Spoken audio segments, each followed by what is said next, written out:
We ask that the applicant keep their presentation to under 10 minutes. They may reserve 2 minutes as a rebuttal. We ask that the public keep their comments to 2 minutes unless they have previously requested in writing for 5 minutes as a representative of a group or organization. Pursuant to the provision of Section 2.68.030 of the Metropolitan Codes of Laws, notice is hereby given that a final hearing before this commission is appealable to the Chancery Court of Davidson County or the Circuit Court of Davidson County. This is a statutory writ of certiorari. You are advised to seek your own independent legal counsel to ensure that your appeal is filed in a timely manner and that all procedural requirements are met. You should also seek independent legal advice regarding the applicability of the writ of certiorari to the specific decision of the Historic Zoning Commission. And first on our agenda is adoption of March 15 and 16, 2022 minutes. Commissioners, are there any questions, discussion, or motion? Madam Chairman, I move for approval. Okay. And there's a second person, a second. All in favor of the motion? Aye. Okay. None opposed, and the motion carries. Are there any council members present this afternoon? Okay, seeing none. And we have adoption of the agenda, and we'd like to get some verification of any changes. Yes, the staff is requesting to move 708 Monroe to consent. It is a violation, but it's one where we could have, on the staff level, approved everything, except for there is a small little setback determination. It's less than a foot. It's what the existing building already is, so we didn't think there'd be any concern. So we'd like to make that request. 2708 Fairfax, the applicant has requested to defer. 200 Broadway, the applicant has requested to defer. And 322 Broadway has requested to be moved to the end of the agenda. Okay. Commissioners, anything on 708 Monroe? Do you have any questions on that, or are we okay to move that to consent? I think we have to, just if everyone's okay with the changes, make a motion. No exception taken. Move to amend the agenda as presented by staff. Okay, there's a motion. Second. There's a second. All in favor? Aye. Aye. None opposed. The motion carries.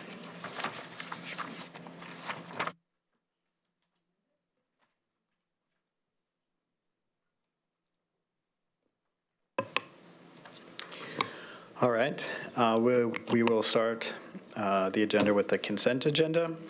The consent is a notice to the public. The items on this consent agenda will be voted on at a single time. No individual public hearing will be held, nor will the commission debate these items unless a member of the public or the commission requests that the item be removed from the consent agenda. We will read each case out one by one. And if you are in opposition to the project, please raise your hand, and we will call out when the case you want to be heard is presented. Items removed from the consent agenda will be heard at the end of the agenda. So if I see someone raise their hand, I'll let you know. Yes. If they would like to pull from the agenda from the public. I will not be turning around, so if you'll be my I wanted to confirm that motion. Okay, thank you. Okay. The items on consent are 407 Nocturne Drive, and that's an application for new construction of an addition. 1907 Russell Street, and that is for new construction of an addition. 3804 Central Avenue, that's new construction of an outbuilding. 1004 Montrose Avenue, that's new construction of an outbuilding with detached accessory dwelling unit component. 912 South Douglas Avenue, new construction of an addition. 4310 Utah Avenue, new construction addition. 408 Broadway, that's signage. 2002 Lindell Avenue, new construction of an addition with a setback determination. 1829 4th Avenue North, new construction, addition, and outbuilding. 110 Blackburn Avenue, new construction, addition, and outbuilding. 1407 Russell Street, new construction, addition. 2000 19th Avenue South, new construction, addition. 2112 19th Avenue South, new construction, addition. 716 Boscobel Street, new construction, addition with partial demolition. 1821 4th Avenue North, new construction, addition. And those are all the items on the consent agenda. Staff recommends approval. 708 Oh. Monroe as well. And just added 708 Monroe. Staff recommends approval of the items on the consent agenda with applicable conditions in their staff recommendations, finding that the applications meet the design guidelines for their respective overlays. Clarification. So Sean, did you also include the administrative permits issued for prior month? I don't know if I heard you say that, but just to be sure. Yes, those are, those are the first item on the printed agenda. And yes, those are included in the consent agenda. Thank you for that. Okay.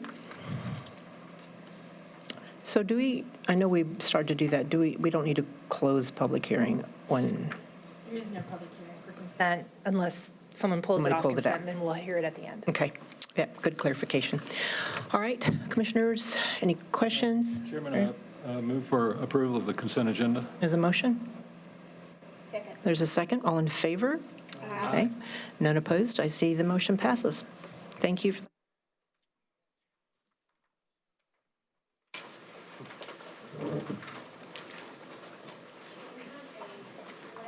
On today's agenda, this is for 5797 Mount View Road. Josiah Rucker constructed this Italianate-style house in 1875, and it remained in the Rucker family until 1979. And consultant Robbie Jones did the research on this. That's in your report. So this is part of a neighborhood landmark as well. So you will, if you approve, you'll be making a recommendation for the historic landmark, a comment on the neighborhood landmark that it is historic, and adopting the historic design guidelines for landmarks.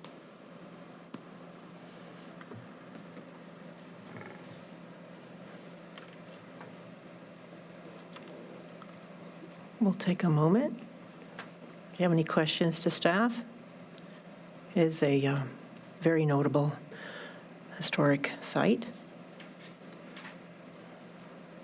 And I don't know if the applicant is here or not. Kara Berkeley? No? Okay, thanks. Okay, so we'll open public hearing.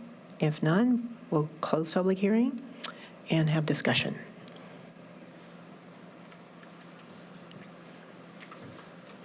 Madam Chairman, I always love to see the landmark status applicants come before us, especially with buildings of this vintage and this age, and appreciate their diligence in preserving these landmarks and keeping them for future generations. And with that, I move for approval.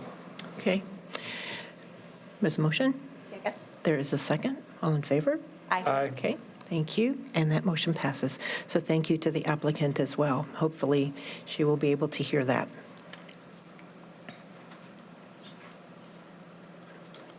The next one, this is 313 Broadway. This is a violation of material that was put over the side of this existing structure, and it's material that does not meet the design guidelines, and to my memory has never been approved by the commission in any of our historic overlays. It's T111. So we're recommending that that be removed. Staff recommends removal and replacement of the siding with material that meets the design guidelines within 60 days of the commission's decision, finding that the current solution does not meet sections 2B, 2I, and 3G3 of the guidelines. Thank you, Robin. Is the applicant here? Do not see that. Okay. Open public hearing. Anyone would like to speak on this project? We do see Councilmember Withers. I know you might have come in later. Did you want to wait on your project? Okay, thank you. Thank you. All right. Close public hearing. I have a question for staff. So I understand about the language here about replacement. Do they need to make application to you for that, including the material they're proposing? Yes, there should be an application, but there's been no applications.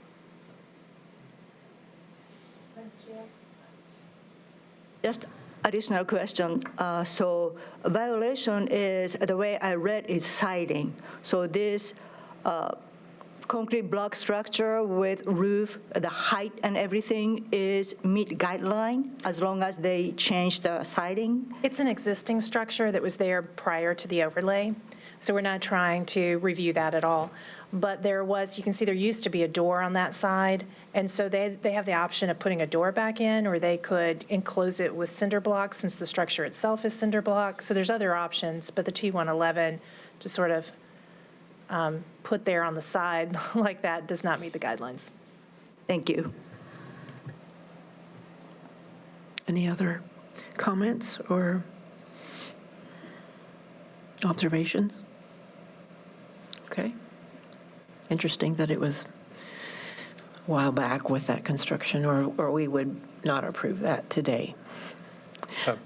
Madam Chair, I think that we've seen this little structure a few times in violations, and it's pretty straightforward. I say we go ahead and move it off the agenda, and I'll move for approval of the staff recommendation that it be removed and replaced. Thank you. There's a motion. Second. There's a second. All in favor? Aye. Okay, none opposed. That motion carries.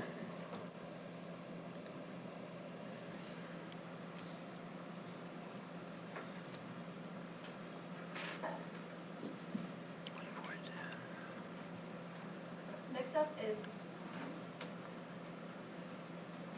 Still figuring out the microphones here. Sorry about that. Next up is 2410 9th Avenue South. This house was constructed circa 1940 to 41. However, the stone veneer dates to the 1950s. We kind of were able to, through maps, look back and see that the stone front and the house and also the porch were not original features to the house. In addition, the house has had multiple alterations over the years, including replacement siding, windows and doors, changing most of the front wall to the stone veneer, and the addition of the porch, which this minimal traditional house did not have historically.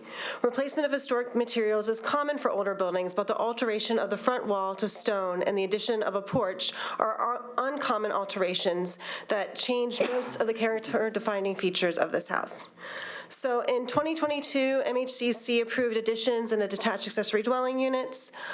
In March 25th of this year, staff went out to the site with the applicant to look at the conditions. Again, the front wall here was approved to be removed because that front wall was not original. But in that meeting, staff did see that there was substantial termite damage and other water damage. Staff observed severe termite and moisture damage throughout the structure, compromising structural pieces like the sill meeting the walls. Much of the framing was damaged and would need to be replaced. Because of many of the features of the building were lost prior to the designation, and the structure of the building was so compromised, staff finds that repairs would have resulted in a non-historic building. Staff and the applicant agreed to selective demolition and construction to match the approved plans. The next day, however, staff was alerted that the entire structure had been taken down. The addition, actually, I don't know if there's a picture of it here, but the applicant had already, before the partial demolition, had kind of started construction on the addition. And that framing is fine, but the frame and is still there. But the framing that you see here, which has a significant termite and other damage, has been removed. Go back to the pictures. So again, the applicant constructed the addition prior to realizing the historic house would need to be demolished. Their current plan is to reconstruct the house as it looked on the previously approved plans. An engineer has informed the applicant that the existing foundation can be reused. The issue for this case is not the cost of repairs, but the inability to repair in a manner that retains the historic building. In cases of historic buildings being demolished without a demolition permit, staff typically asks that the permit for addition be rescinded and the house be constructed. After reconstruction, the applicant can ask for reconsideration of their addition permit. There are multiple reasons, though, in this case, that staff is not asking to rescind the existing permit for the addition. In this case, staff had the opportunity to view the extent of the damage the day prior to the demolition and feels confident that the demolition would have been approved. Staff acknowledges a misunderstanding regarding the relaying of process for demolition to the applicant. Finally, the applicant has already expressed their intent to reconstruct the historic building as the plans that were previously approved for this addition. So just going back, looking at the extensive damage, termite damage, again, staff found that what was there remaining of the framing was not something that could be reused, and that it would have been, replacement is necessary. So in conclusion, staff recommends approval of full demolition of the house at 2410 9th Avenue South, finding that the demolition meets 3A and 3B as a necessary demolition required to repair the building would have resulted in a non-contributing building, and because the applicant plans to reconstruct the house using the previously approved plans. Melissa, just a question clarifying. Sure. When you are referring to previously approved plans, was that last year or? I don't remember the exact date. It did go to the commission. I want to say maybe in late 2021, there was some, unfortunately I don't have access to the internet here. There were some conditions for the approval, so I think the permit was approved in 2022, but it went to the commission in 2021. Okay. And was approved with conditions? Yeah, and they met those conditions in the final permit. I can't remember exactly what the conditions were, but they were fairly, the applicant met them. Okay. Yeah. Commissioners might have other questions, but sure. that was just a clarifying for me. Okay, is the applicant here?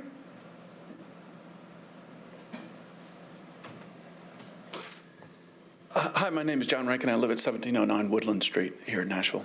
I am the applicant. I thought Melissa's presentation was very fair.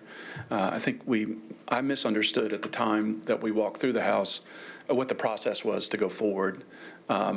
We did take it down manually, and we've since constructed it completely back to the approved plans already.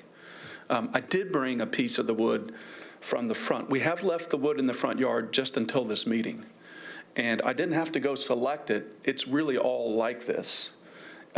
You can almost just move it with your hand. It's got so much termite damage.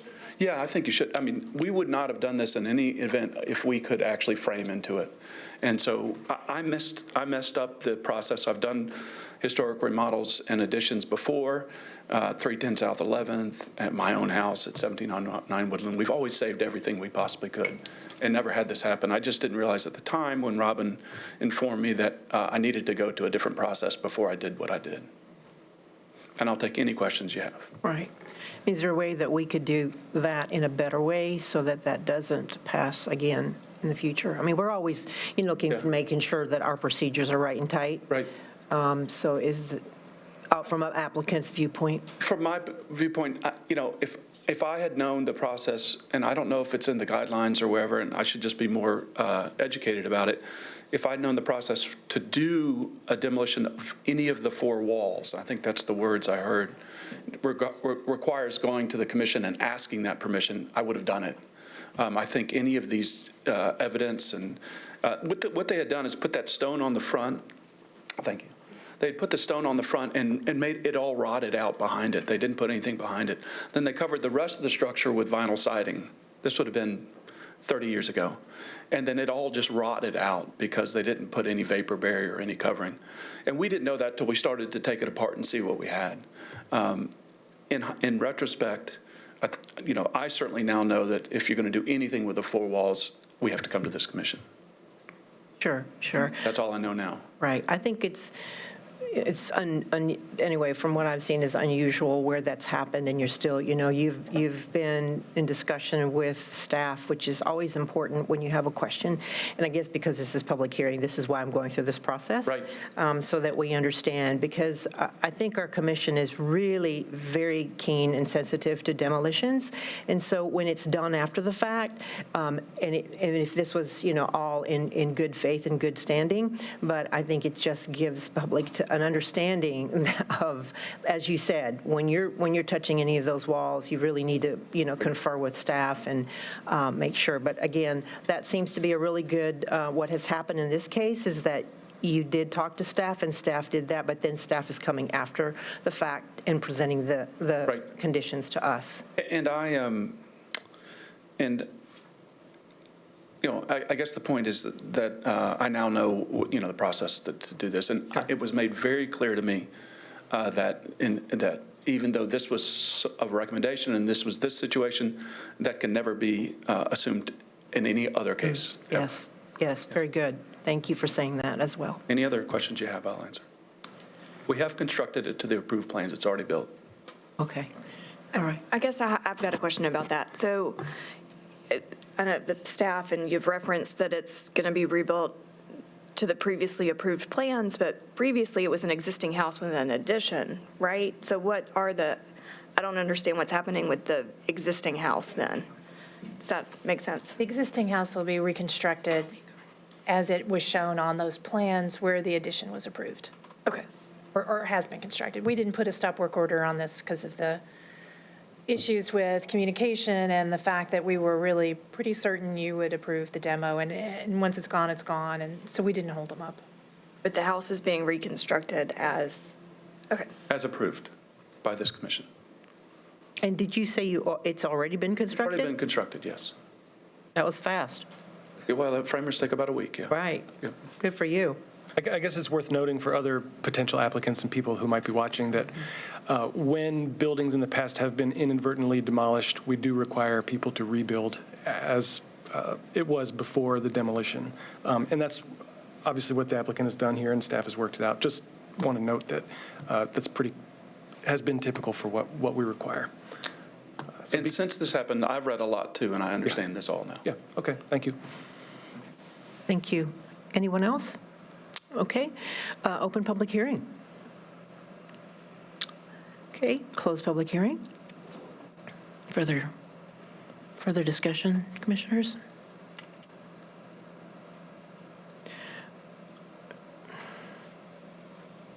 Looks like we've come to a good resolution on this. I want to commend the applicant and staff for working through it. And I think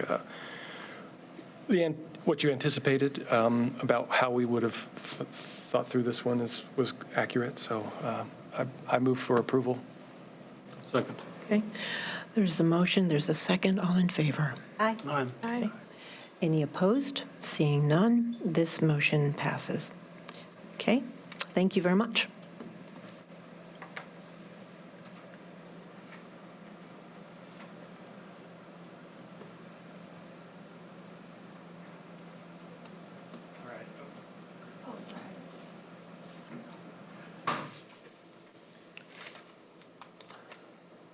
All right, the next case is 1051 Petway Avenue.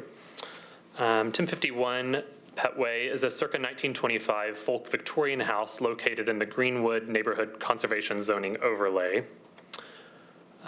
The house has experienced a number of alterations over the years, including replacement siding, windows and doors, changing the front wall to concrete block, replacement foundation, and a replaced porch. Replacement of historic materials is common for an older building, but the alteration of the front wall to concrete block and the addition of a concrete wall along the outside of the foundation are extreme and uncommon alterations.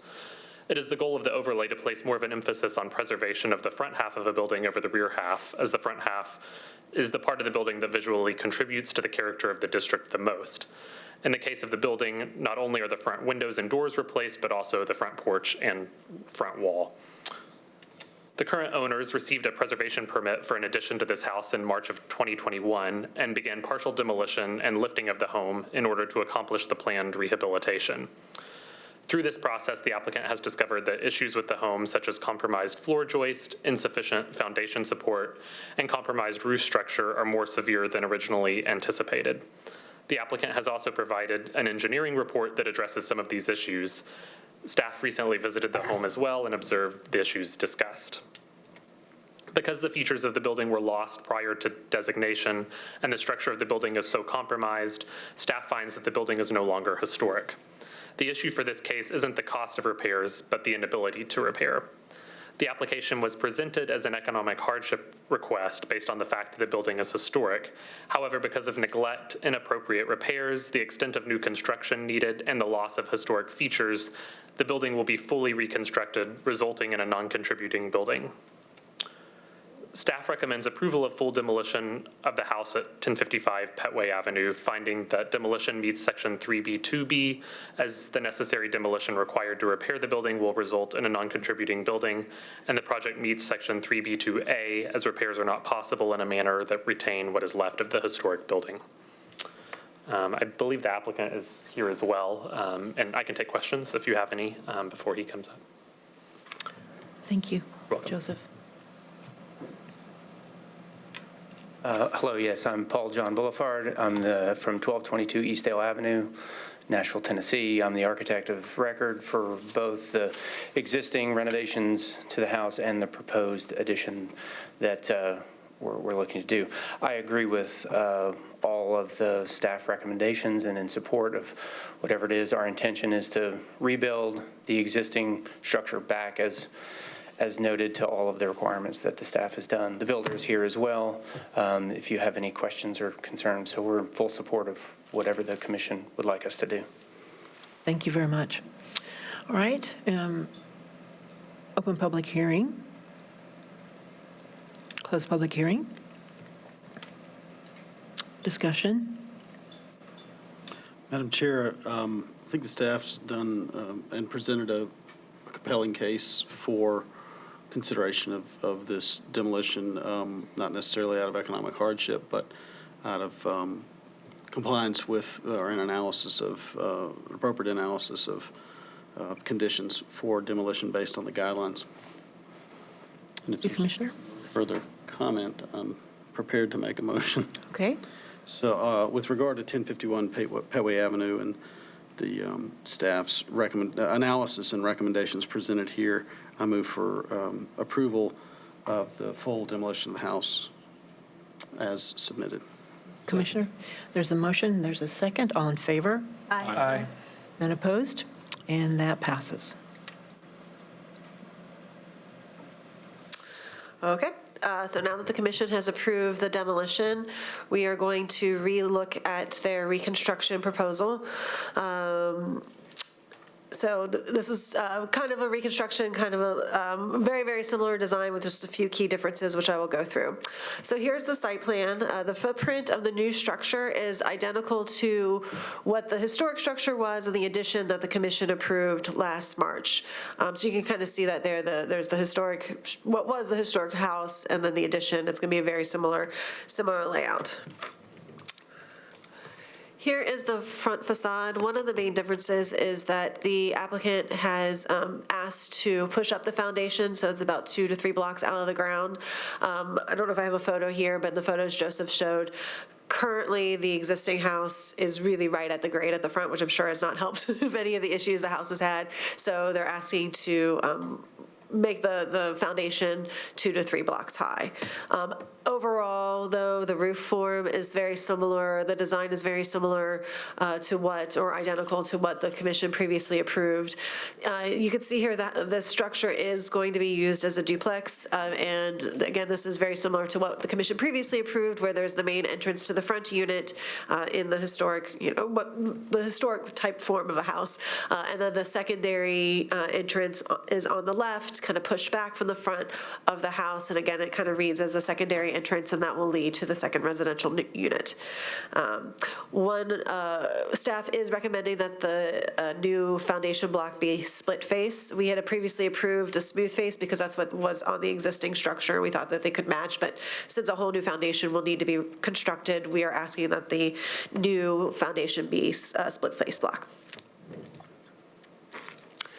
Here are the side elevations.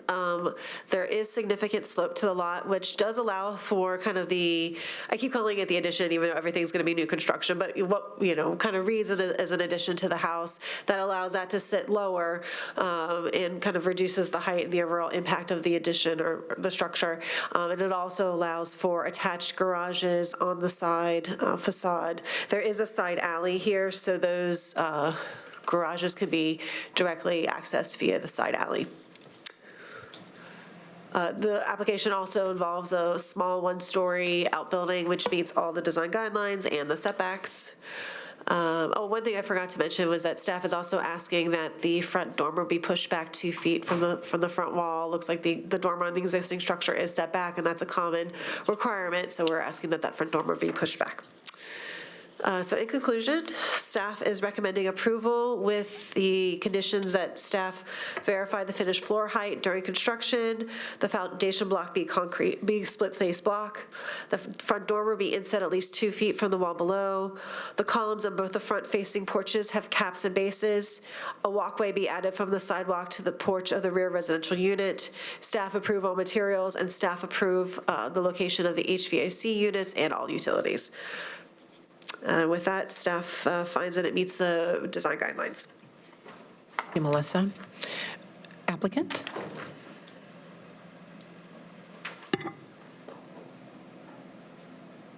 Do I need to state my name again? Sure. Okay. Paul John Boulevard, the architect, 1222 Eastdale Avenue.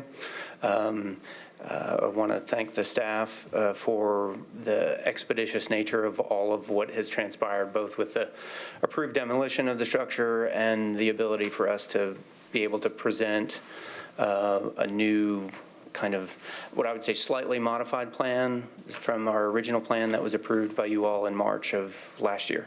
And we will happily agree to any of the staff recommendations that we need to in order to allow the project to kind of get back on track and move forward. So thank you very much for your consideration. Thank you.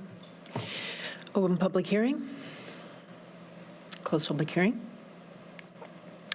So just initial comment for discussion is that it sounds, this is one of those really good examples or appropriate examples, let me say that, where you've had a demolition and then, as Commissioner Price was saying, reconstruction is very similar to the historic. So again, for public hearing, just to say these are one of those really good resolutions to a demolition. Yeah. Discussion? Yeah. I just wanted to make a comment. I know we've closed the Porch, the application on the demolition, but this reminds me of a case we had last month or maybe the month before, where there was significant intent and actions to save a historic structure. And once other things got uncovered during that process, you were able to see more about the house and the structure and its condition. And I just want to thank the applicant for that effort. And it's kind of a, set your mind at ease knowing that they've kind of gone through the process and the steps to do the right thing. So I appreciate that.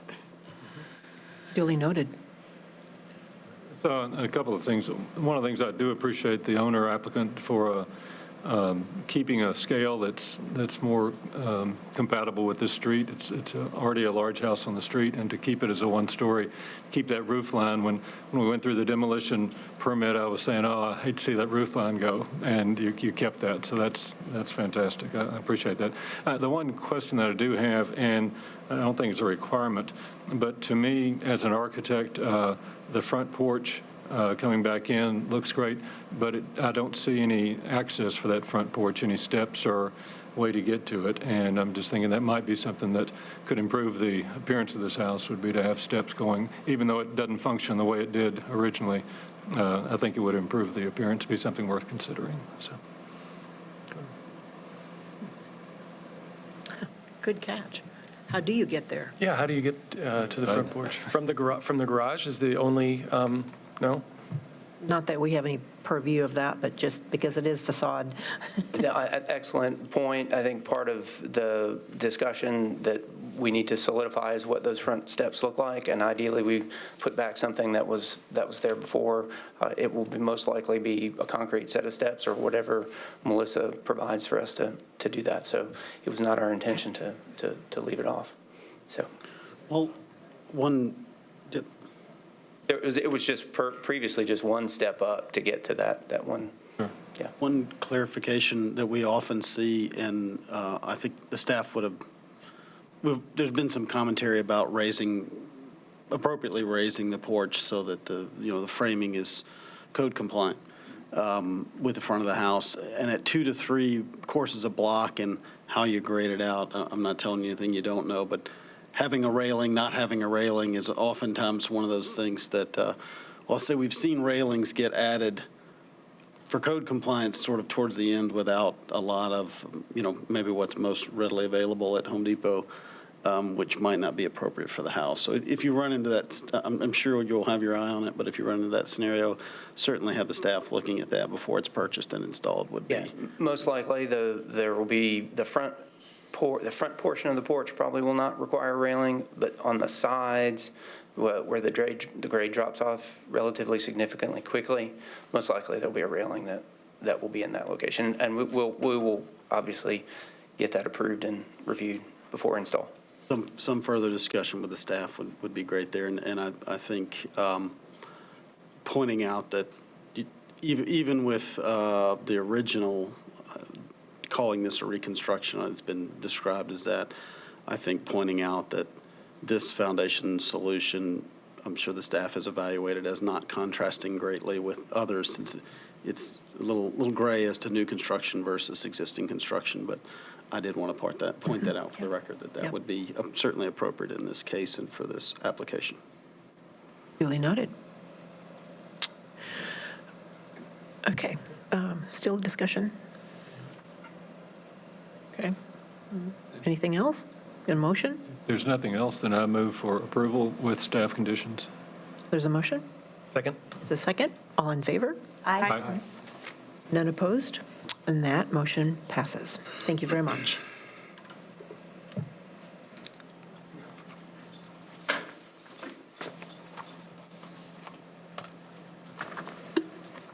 Next up is 1109 Petway Avenue. The applicant requests new infill at 1109 Petway Avenue. The applicant requested a 2-story infill and outbuilding on this lot at the February Mhcc public hearing, but deferred. And the applicant proposed the design at the March public hearing and was denied. The new proposal is essentially the same, but the house is 4 feet narrower and no outbuilding is proposed. The house at 1109 Petway Avenue was a circa 1915 contributing home in the Eastwood Neighborhood Conservation Zoning Overlay. In 2020, the home was completely destroyed by fire. The Mhcc issued a demolition permit for the remaining debris in November of 2020, and the site has since been cleared. Today, the applicant requests new infill on the vacant site. Contributing houses on similar sized lots that make up the context around 1109 range from 1 to 1.5 stories, are between 15 feet and 26 feet tall, and between 25 feet and 33 feet wide. The historic house at 1109 Petway Avenue was 1.5 stories, approximately 26 feet tall and 32 feet wide. Staff finds that a home with a maximum of 1.5 stories, maximum height of 26 feet, and maximum width of 33 feet may be appropriate for this site. The top image in this slide shows the 2 contributing houses adjacent to 1109 Petway. And 1109 Petway Avenue pre-fire can be seen on the far right there.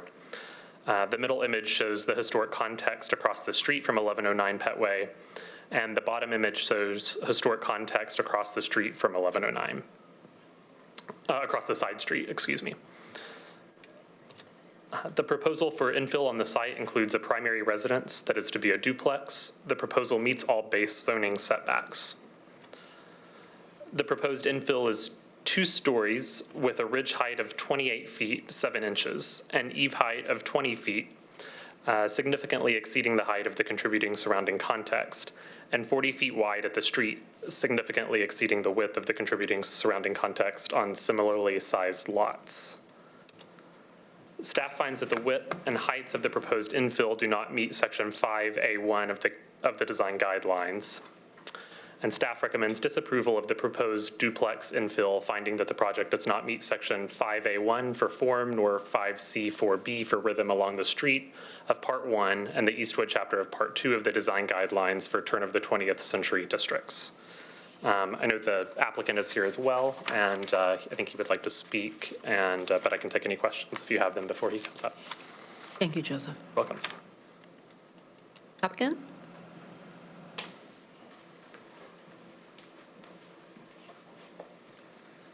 Good afternoon. My name is John Root with Root Architecture. I've got some additional photography I'd like to hand out to you guys, if I could. I've got 7 copies there. That's enough.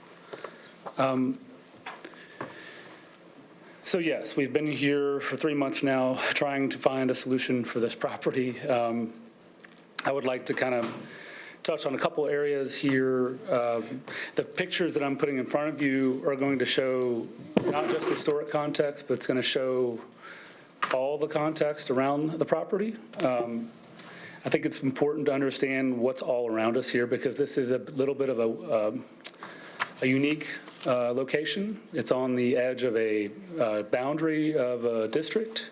It's zoned commercial, it's zoned multifamily. It's got commercial zoning behind it and around it.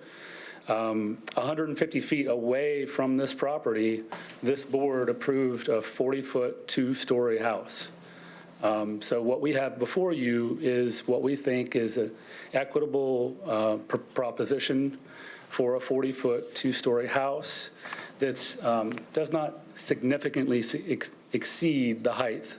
The project you just approved before us across Gallatin was only 1 foot 2 inches taller. This proposal here, we have actually muted all the gables around it in an effort to lower the scale down around all sides of the building. The lot is significantly larger than all of our neighbors. We're 60 feet wide, and most of the neighbors are 50 feet wide. So the first photograph that I gave you there is a picture from the multifamily development behind our lot. This picture is centered on our lot. It's right there in the center. The second image is from the alley along Gallatin. The 40-foot house that this commission approved is on the far left there. You can see that it's 2 stories tall. And the third picture is taken from the south. There's a multifamily building less than a block away. Again, our subject property is dead center. So showing in the fourth picture, it's the commercial property immediately across our alleyway. It's a 1.5-story commercial structure that's recessed down, but it is a parking lot basically. The next image is from the alley looking back towards the multifamily development, and you'll see some of the historic buildings. The purple house, I think, is basically dead across from Petway and the intersection there. There is no historic context to the left of that purple house. Basically, the whole length of our property, there is no historic context across the side street. The final image is from our sidewalk looking at that purple house, just to show you the relationship where our property is with our historic context around us. Thank you very much. We've been up here for 3 months, and there's not a public outcry from the neighbors is that they don't like this. I think we have our councilman's support in our effort. I think what we're putting before you will look good and will contribute to the overall sustainability of the neighborhood. These units are not very large. They're 1,900 square feet per side. That's not a very large duplex for the market in East Nashville right now. So I just wanted to please take consideration of all those factors. All right, and I'm here for questions if you need them. Thank you. Thank you. Appreciate that. Okay, open public hearing. I think we'll have our council member who has been patient, waiting. Well, thank you so much, Commissioners. I really appreciate the presentation that Mr. Root presented just now, and I spoke before the board last time about the overall efforts that I, because I live a block away, personally engaged in to canvass the neighbors who lived on Petway and 12th and this quadrant of the Eastwood neighborhood when we were seeking our overlay expansion. Again, primarily the role of the conservation overlay at that time was to preserve existing historic buildings, which I think is important because I've devoted a lot of time to that myself. But that discussion in this portion of Eastwood, particularly as we approach Gallatin, was never about limiting density per se, for instance. It was just to say that we really wanted to ensure that we weren't zoning existing historic buildings out of existence. In this particular case, for reasons that are beyond my memory, but originally the entire Eastwood neighborhood, at least over to 14th Street, was zoned for multifamily. As I commented last time, most of the area had been used as dormitories or boarding houses, dormitories for Auto Diesel College at that time, or as boarding houses. As the Eastwood neighborhood kind of expanded, some of it, the area was kind of downzoned to duplex zoning, as was typical for a lot of the other East Nashville neighborhoods. But this pocket retained that multifamily zoning. And I believe that this is an appropriate location for density. One of the things I would say is that in 2013, 2014, when I was doing a lot of this canvassing, we had a lot of development pressure at that time, and housing was becoming unaffordable, even in Eastwood at that time, and that is dramatically magnified today. And I think a lot of my own views about zoning have modified to meet this change that we're having, where we have such a housing shortage, and we're really at a little bit of a crisis point. I don't believe that we need to upzone properties ever necessarily, particularly in the interior of neighborhoods, but we do need density. We do need what is considered missing middle housing in a lot of these neighborhoods, and especially right here next to Gallatin, where this property is surrounded by a lot of multifamily housing that, fortunately for all of us, is affordable. So what I would say to the commission is that I believe that this is a good design. I believe that I think Commissioner Price lives a little bit further in the Laughlin Springs neighborhood and understands that we get a lot of feedback about buildings generally. And what I would say is that, further into, let's say, Laughlin Springs or further into the interior of Eastwood, a two-story building would definitely stand out. I just don't believe that that's true here. And one of the reasons why I don't believe that's true is that the commission previously approved a building at 1101 Petway. I walk by that every single day down Gallatin. I've never heard a peep about neighbors saying that that building is too large. I've just never heard it. And, to have things go without comment on the East Nashville Facebook page or otherwise means that people believe that this is okay. And so for that reason, I believe that this is not speculative in the sense that we don't have to imagine what a two-story, four-square building would look like there, because you can walk by it or drive by it today and see it, and I think it looks fine. I think this design actually provides a pretty good bookend here. My hope is that the commission looks at the overall context. I understand the reason why you would want to typically look at only the historic context. I understand that impetus.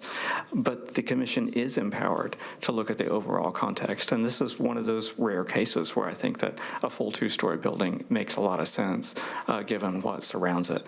So I believe that this is a sensitive design. I think the architect has done great work, at least on this piece of the building, to produce something that works well, I believe, harmonizes well with things that presently exist in the neighborhood that neighbors have never commented that were offensive in terms of height. I think in terms of overall height, we're talking about 2 feet, but we also, I believe, get a much more elegant design with a two-story structure at this particular location than we would get with sometimes a 1.5-story building that looks like a bungalow on steroids, right? Some of the buildings that I received the most consternation about in District 6 neighborhoods are, in fact, 1.5-story buildings that people still feel are too large, right, because of the massing. So I believe in this case that allowing a two-story massing a little bit narrower, I think this is an improvement over the prior submission.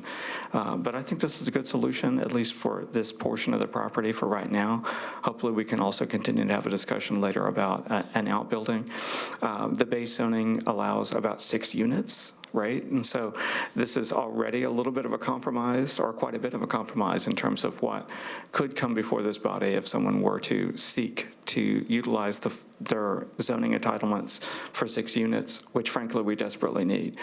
So I think this design is sensitive. I think that it does respond to some of the commission's concerns from last time. Even though it's still 2-story, it is narrower, it's a little bit more streamlined, and I believe that this is a good compromise and hope that the commission will give it favorable consideration. Thank you. Thank you, Councilor. We appreciate you being here. Anyone else? Okay, we'll close public hearing. Commissioners? It'll be an interesting, I'm looking forward to an interesting discussion. I'll start the discussion. I do appreciate input from Councilmember Withers, and I do appreciate the effort from the applicant. And yes, I can see a little difference from our previous plan. However, just looking at the context, a larger area of neighborhood conservation overlay, I still think this current proposal is outside of our design guideline. And I think we can, yes, duplex is nice, yes, extra density is nice, but, a previous plan we approved is also duplex, but they meet every single guideline. So just because they want to put duplex does not have to push all sides of the envelope. So I think we can still do with duplex. What I feel is, because we do have neighborhood conservation overlay, sometimes, neighbors react by seeing proportionally different size of the building coming around or near your neighborhood. So that's kind of trigger to be included or initiate a neighborhood conservation overlay. I think this neighborhood is one of those cases. So for that, yes, it is edge of the conservation overlay, but I think by working with the staff, we can do better duplex meet within the guideline. So for that, I am in favor of the staff recommendation. Thank you, Commissioner. So I know when we looked at this before, we had the outbuilding or the Dadu building too, and I felt like it was overbuilt, and the scale has come down, but it's still 2 stories. And I think the commission had pushed last time to really decrease this to 1.5 stories to fit within the context of the street. However, when I look at that side of the street, I really only see, really the only house that seems to be contributing, and I may be incorrect, is the one next door. There's 2 houses next to that appear not to be contributing, and then there's the new 2-story that was mentioned that was allowed to be built. I know across the street, then we do have contributing 1.5-story buildings, but it is a really unique location, being at the edge of the boundary of this overlay, and then to the across the side street, having those larger buildings that aren't contributing and aren't part of the historic. I guess I'm just pointing all of that out. I'm feeling compelled by the applicant's argument. And when I look at the immediate context of that side of the street, not looking across the street necessarily, but if I'm just looking at that side of that block, I am compelled by the applicant's argument. So I would love to hear from others. And I know last time I was pushing for it to be a 1.5-story, but I'm just curious what other people think. As I look at this, I too like the smaller units, and these are large duplex units, well designed, beautifully placed. I am compelled by the photographs that the applicant presented today in seeing this as a unique site.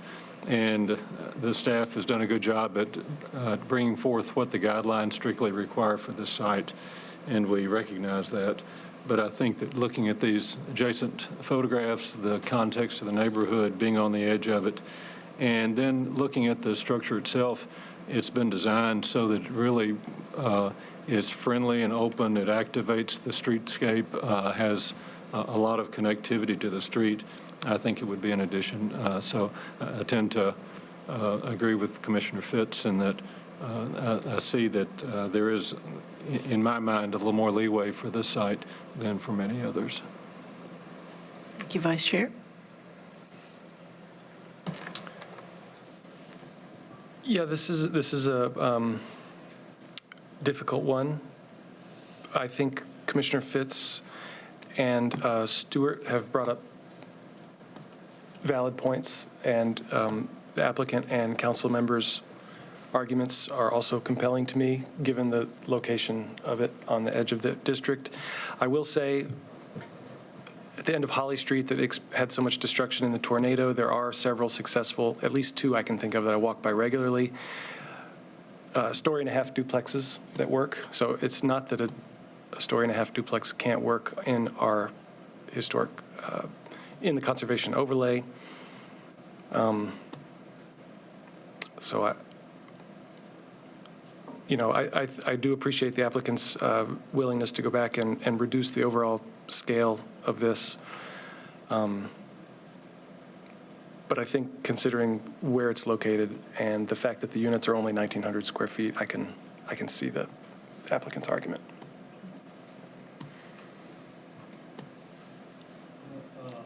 Of all the commission members present, I do not have maybe the benefit or the previous discussion about this one, and I will just in brief say I'm compelled by both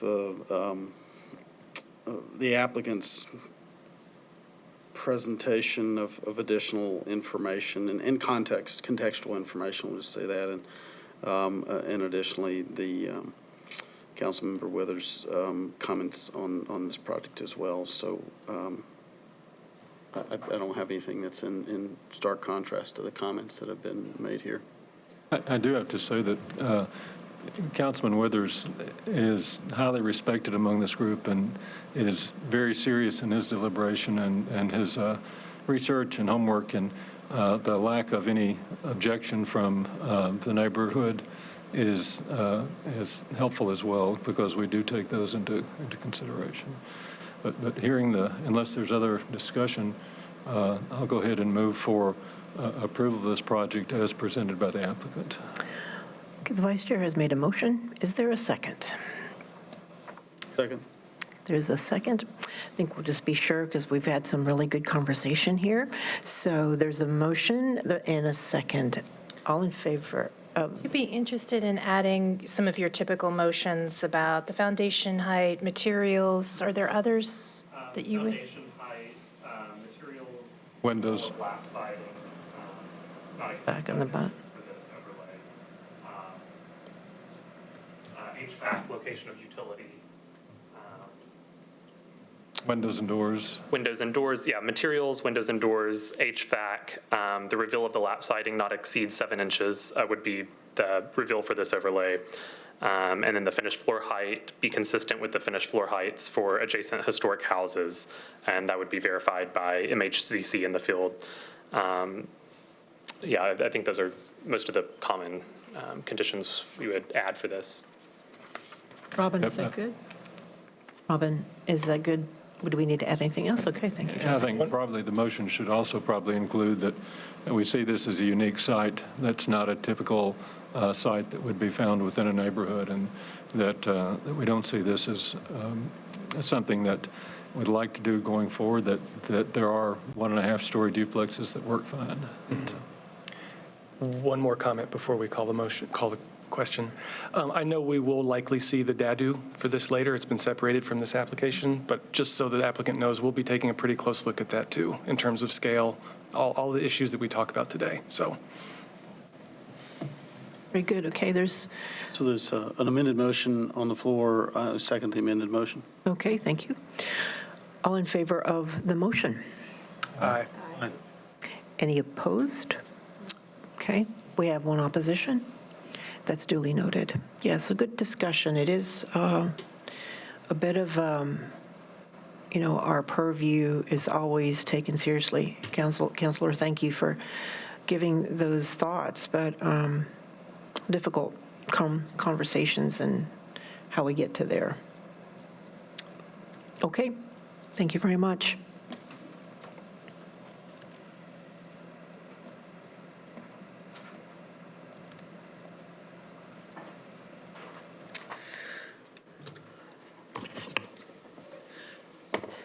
The next item is 618 Nocturne Drive. Before I presented, I just wanted to make sure that you knew the applicant was unable to make the hearing today, but he did send a statement, and that was put in the public comment section for you guys to look at. Just want to make sure you're aware, and hopefully that you all had the opportunity to read his statement. So 618 West Nocturne is a vacant lot that is over 39,000 square feet. The lot is located within the Haynes Heights Neighborhood Conservation Zoning Overlay. Here are some context photos of the other houses along West Nocturne. You can see that the predominant house form are one-story ranches with low-sloped roof forms. Here's the proposed site plan. Although the infill meets the base zoning setbacks, the proposed setbacks do not meet the historic context. The front setback of the infill is set back significantly from the setbacks on either side. The part of the house that angles to the street is approximately 62 feet from the front property line, while the half of the house that contains the front entry and is parallel to the street is approximately 94 feet from the front property line. By comparison, the historic houses on either side are between 53 and 55 feet from the front property lines. Since the front setback should be in between the front setbacks of the houses on either side, staff finds that this does not meet the design guidelines. The infill will be 10 feet from the right side property line and approximately 25 feet from the left side property line. Staff finds that the right side setback, although it meets base zoning, does not meet the historic context, where houses are typically at least 20 feet from the side property lines, if not significantly more. Although the deep front setback, altogether, the deep front setback, along with the house's width, which is driving the shallower side setbacks in the context, does not meet the rhythm of spacing of housing along the street. Also, as you can see in the site plan, the infill has two pieces of massing, one that is parallel to West Nocturne and another piece that is set at an angle from the street. This configuration is not found in the nearby historic context. Where the front property line does not curve, as this property line does not, it's pretty much a straight line.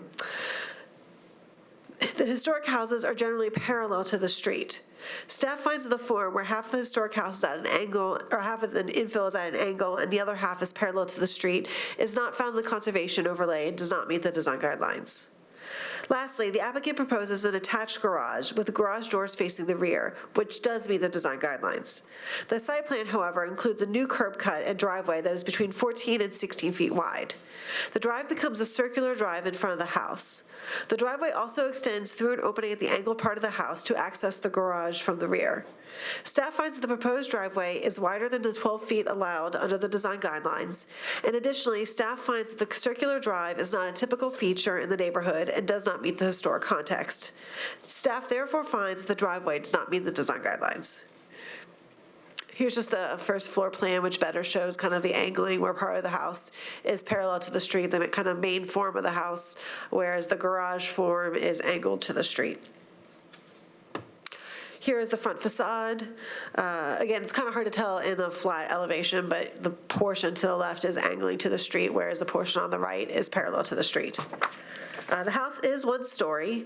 The proposed maximum height is approximately 27 feet, 6 feet above the finished floor, or approximately 30 feet from the grade at the front. Although the house is one story in height, it is taller than the historic context, where houses range in height from 14 to 23 feet. Again, this one's about 30 feet from grade. Staff finds the overall height to be too large for the historic context. Most of what is driving the extra height is the roof form. The infill has a combination of hipped roof forms with 10-12 slopes. While hipped roof forms are common in the immediate historic context, the high pitch of this roof form is not. Most of the ranch houses in the immediate vicinity have low-sloped hipped roof and gabled forms. Moreover, the high pitch of the roof form pushes the overall maximum height of the infill beyond what is found in the historic context. Staff finds that the maximum height and the high-pitched roof do not meet the historic context nor the design guidelines. In addition, staff finds that the proposed width of 101 feet is wider than the historic context. By contrast, most houses are between 48 and 62 feet wide, although there are houses that are between 78 and 85 feet wide, but those houses are on lots that are much wider than 618 Nocturne's lot. Staff finds that the proposed width is too large for the historic context. So overall, staff finds that the height, the width, the roof form, all of that together, and the configuration where part of it's parallel to the street, but part of it's angled to the street, all of that does not meet the historic context or the design guidelines. This is the rear elevation. And here are the side elevations. So in conclusion, staff recommends disapproval of the project, finding that it does not meet sections VA for massing and scale, VB for form, VC for siding, setbacks, orientation, and rhythm of spacing. Thank you, Melissa. So the applicant's not here, and so we will go to open public hearing, close public hearing, and discussion. I think that Melissa laid out a pretty clear case of why I think this project should be disapproved. Everything from setback, the way the driveway is oriented, the angled portion of the house, the roof form, height, width, none of it complies with the overlay or that fits into the historic context. Thank you, Commissioner.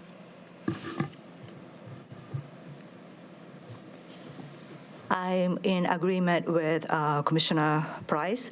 I think it's a really nice house, a nice design, and very unique, and definitely not typically neighbor would oppose, because when, neighbor goes into neighborhood conservation overlay, what they don't want to see is tall and skinny. And definitely this is not the tall and skinny, but every single design element kind of violate the design guideline. So I think it's kind of straightforward in my opinion. So I'm in support of the staff recommendation. Thank you, Commissioner. Any other comments? We haven't seen that many new construction infill projects yet for Haynes Heights. I think we had one in the past, maybe last month or the month before, and it is a different type of historical context because it's the mid-century overlay. But I agree with staff that this does not meet the guidelines as you all have outlined in your recommendation. So unless there's any other comments with that, in regard to 618 Nocturne Drive, I move for approval of staff recommendations. There's a motion. Second. Second. All in favor? Aye. Aye. Any opposed? None? Seeing none, and that motion passes. Thank you.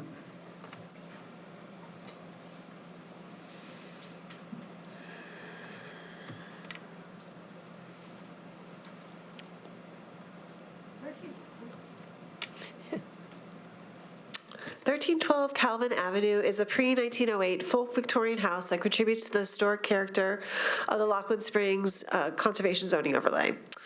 The house is located at the southwest corner of Calvin and North 14th Street.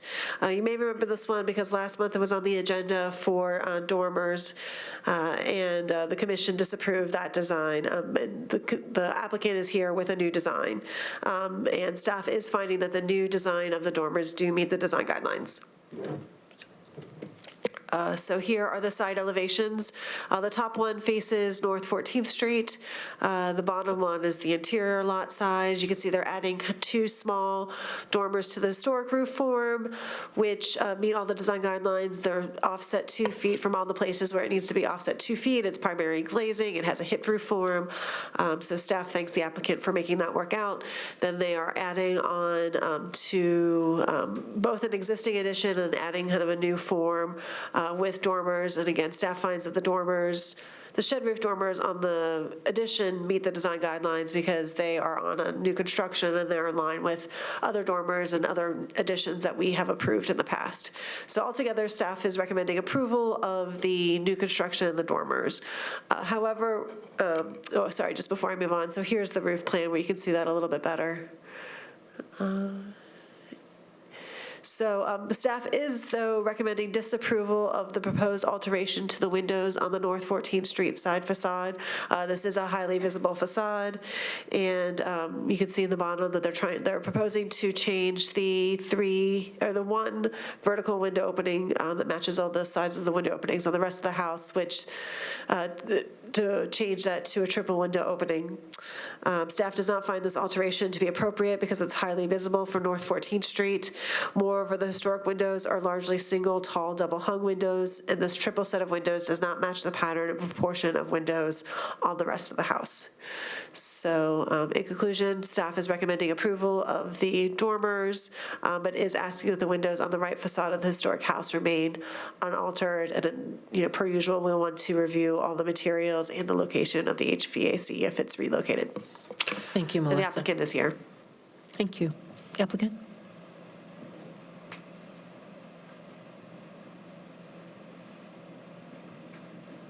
Hi, my name's Casey Riley. There are a few new faces here, so I will just give a quick overview of our project. My husband and I bought this house 2 years ago. Since then, COVID has hit, and we both work from home exclusively. We had a child July 2020, and we're expecting another child this coming July. So needless to say, our spatial needs have changed quite drastically. And so we embarked on this addition because we really want to be in this house long term, and this addition will allow us to not only stay in Lackland Springs, but in Nashville. Since the last meeting, as Melissa had pointed out, we did make several updates to the plans. We did feel like we ended up compromising some things on the upstairs, but this proposed plan is something that we can live with.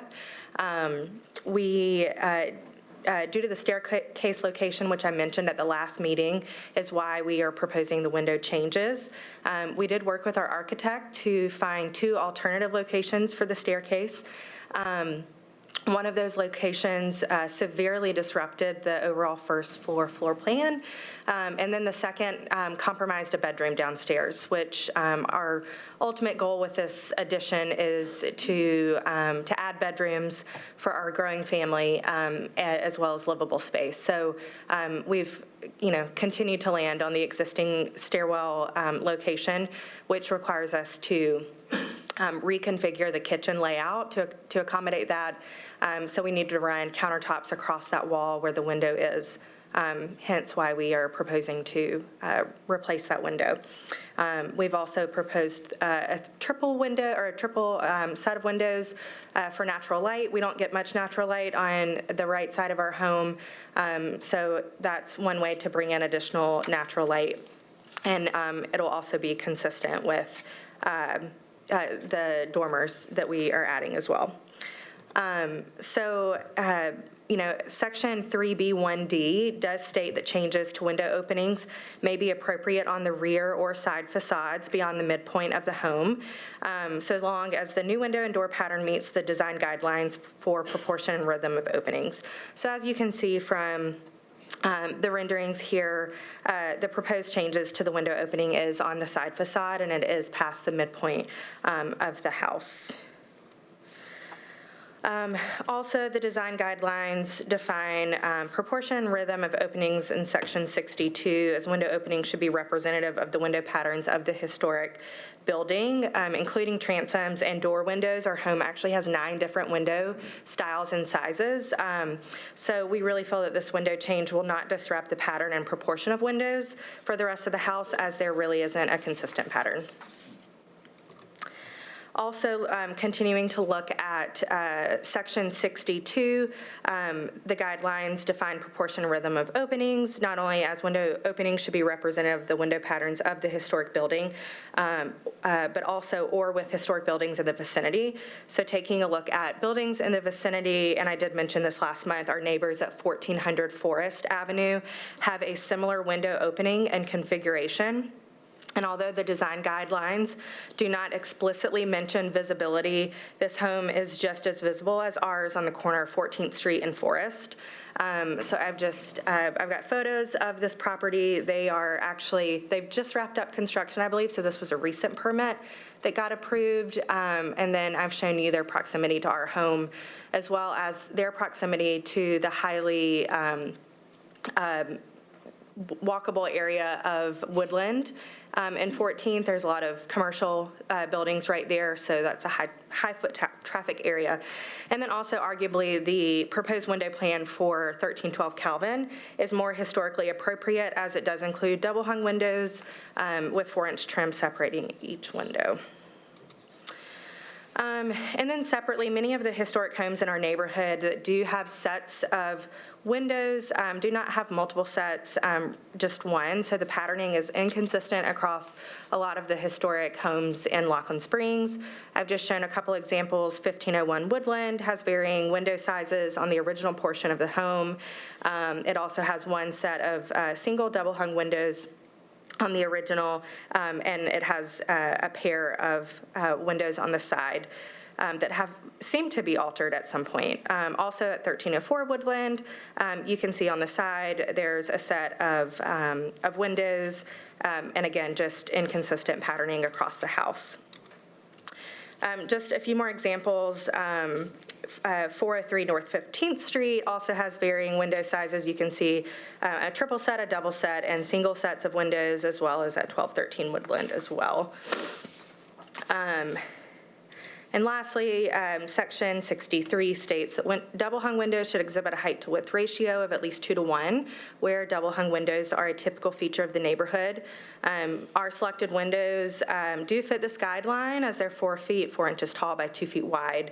They're also all wood construction, double hung and separated by 4-inch trim, as specified within the design guidelines.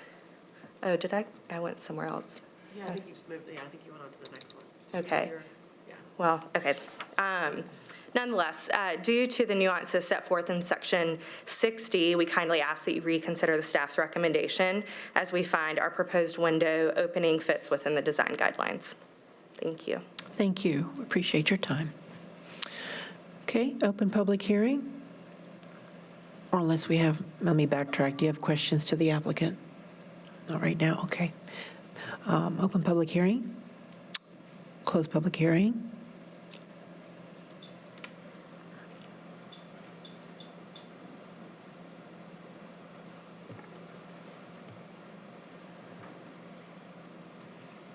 I'll get things started. I want to thank the applicant for continuing to work with staff and your architect. I know you were disappointed last month with our first disapproval of your initial plans.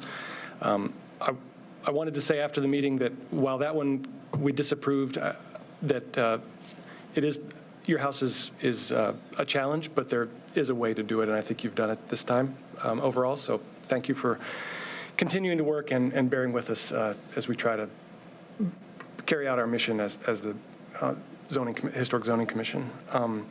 I think this is a really good resubmittal in general. I know that I always try to hew close to staff recommendations. I understand the issues taken with this set of triple windows. However, I would like to say that I'm persuaded by the fact that this window is past the midpoint of the side elevation, and I know we have not uncommonly approved that kind of change for other homes that don't face public streets. I'm not inclined to hold that against this applicant, especially considering the amount of work that they did to create a good overall addition, and understanding the interior program of the house and that this is to be the kitchen. All of those factors kind of make me more inclined to be appreciative of the good overall design that they've done otherwise and give leniency on that one detail. Thank you, Commissioner.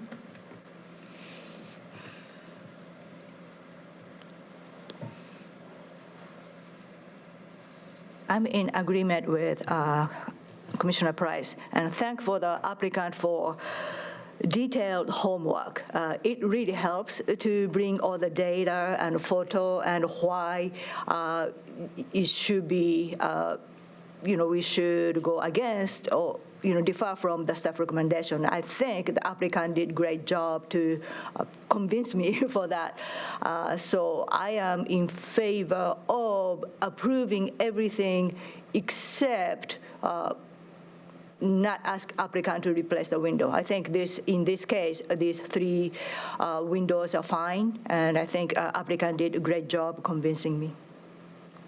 Thank you, Commissioner. I did not have the benefit of last month's, perhaps. Fresh eyes, Commissioner. Yeah, well, and I, while the applicant had some very well-spoken arguments and I think demonstrated why this could be possible, I recall many times in the past when we've not permitted this, especially on a visible facade. This applicant has, I guess, both the blessing and the curse of being a corner lot. And I think with that in the historic districts comes a little bit more responsibility to the guidelines. That's a matter of opinion, and I'd lean more not to the applicant's work necessarily, but to how this board has ruled in previous cases. So I would tend to agree with the staff's recommendation in the kitchen, and that I feel, while I'm empathetic with trying to lay out a kitchen, not an easy thing to do, I think there are some solutions that could be had to maintain that window. Thank you, Commissioner.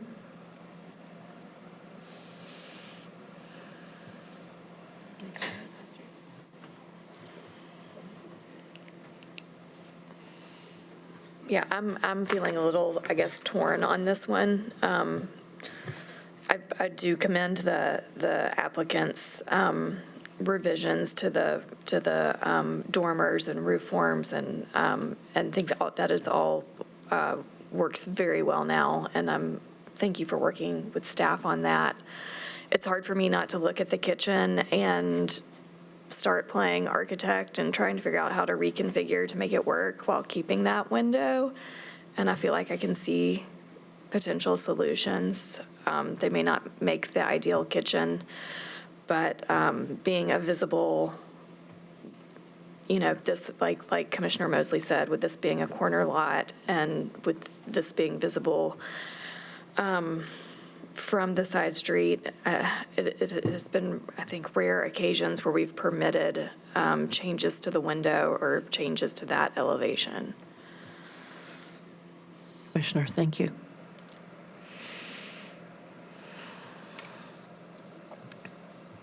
So I guess, my reaction was a little bit between everybody's here in that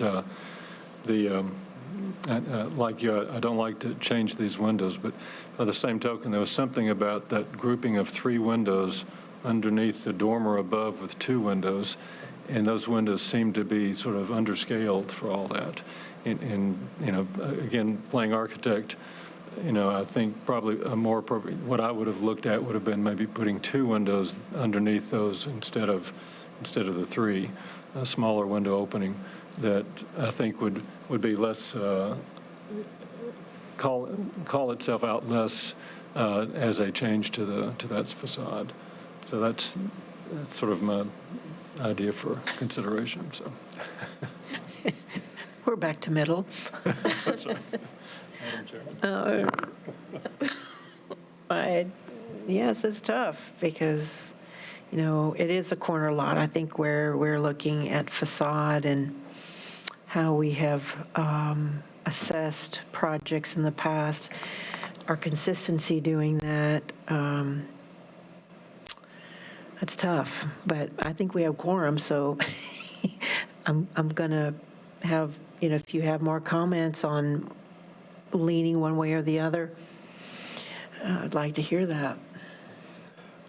My only other thought is that looking at the side elevation, and I understand people call it a facade, I consider the facade as the front elevation of a house, because facade translated as face, and this is a side elevation to me, even though it is on faces 14th. And I know in the past we have approved window changes past the midpoint of the house. It's not something I want to do in every case. I just think that, especially with the new dormer up above to the left, it does not contrast greatly with the house, to me, in my opinion. And I understand why we look at windows carefully, but with the diversity of the window types on the house, the program of the interior floor plan, the existing new triple window up above it, to me, I'm willing to approve it in this specific case. I don't disagree with you about the idea of making it a double window either, but this is what's before us. So, argument is only buttressed by that's the way we've done it before. So Right. solid reasoning. I don't take issue with it. Right. Again, we are always looking at projects specifically. Commissioner, No, I mean, did you have a comment? I feel like I feel like that it's a good design. I feel like they've really worked with the existing historic structure. So, I mean, I could be persuaded if, and Commissioner Price's, I could be swayed to your direction. Yes. I'm compelled. I'm on the fence. I think one thing I can offer is I'm on the same interpretation with Commissioner Price. And if we were to approve this window in addition, it's clearly after the midpoint. If we are on the addition portion, we would definitely, approve it because after the midpoint and meets relatively kind of in line with dormer. So I think in this specific case with specific design, we can approve this particular window. Of course, I'm not opposed to Commissioner Stewart to window either, but I think it would be okay to accommodate altering existing, single pane window in this case. That's how I feel in this specific location. So based on what I'm hearing then, I'll go ahead and jump to a motion to approve this project with conditions 2 and 3 of the staff recommendation. Okay, you're making a motion. Okay, Vice Chair. All right. There's a second to the motion. All in favor of the motion? Aye. Aye. Any opposed? Okay. So we have 4 and 1, and so that motion passes. Good? All right. Thank you, Commissioners. Applicant, thank you. We appreciate your diligence in your project. Good luck.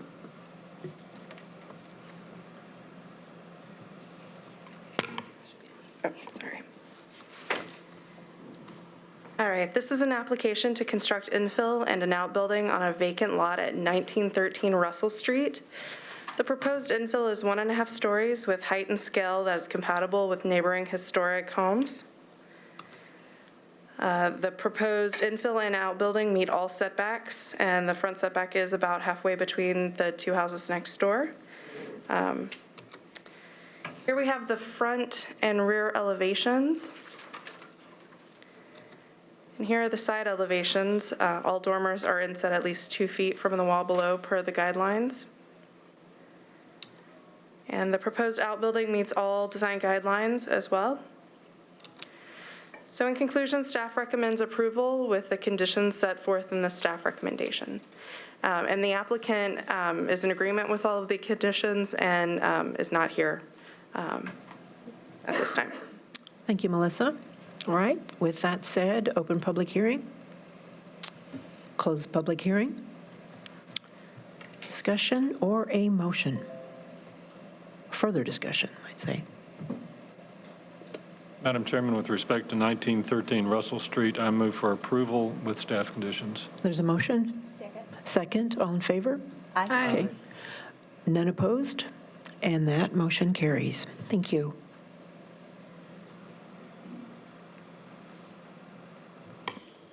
Okay, we are moving right along. Next is 209 Broadway. Last month, the commission approved demolition of an existing non-contributing building and construction of infill on this lot. One of the conditions of approval was that the casement windows proposed on the 3rd and 5th floors should be replaced by windows that meet the design guidelines. The applicant is proposing to use a pivot-type window that has not previously been approved. As seen here, in each 4x3 window, the bottom row of lights will be fixed and the top 3 lights will be operable. The pivot point is midway between that top light so that about half a light will tilt in and 2.5 lights will tilt out over the street.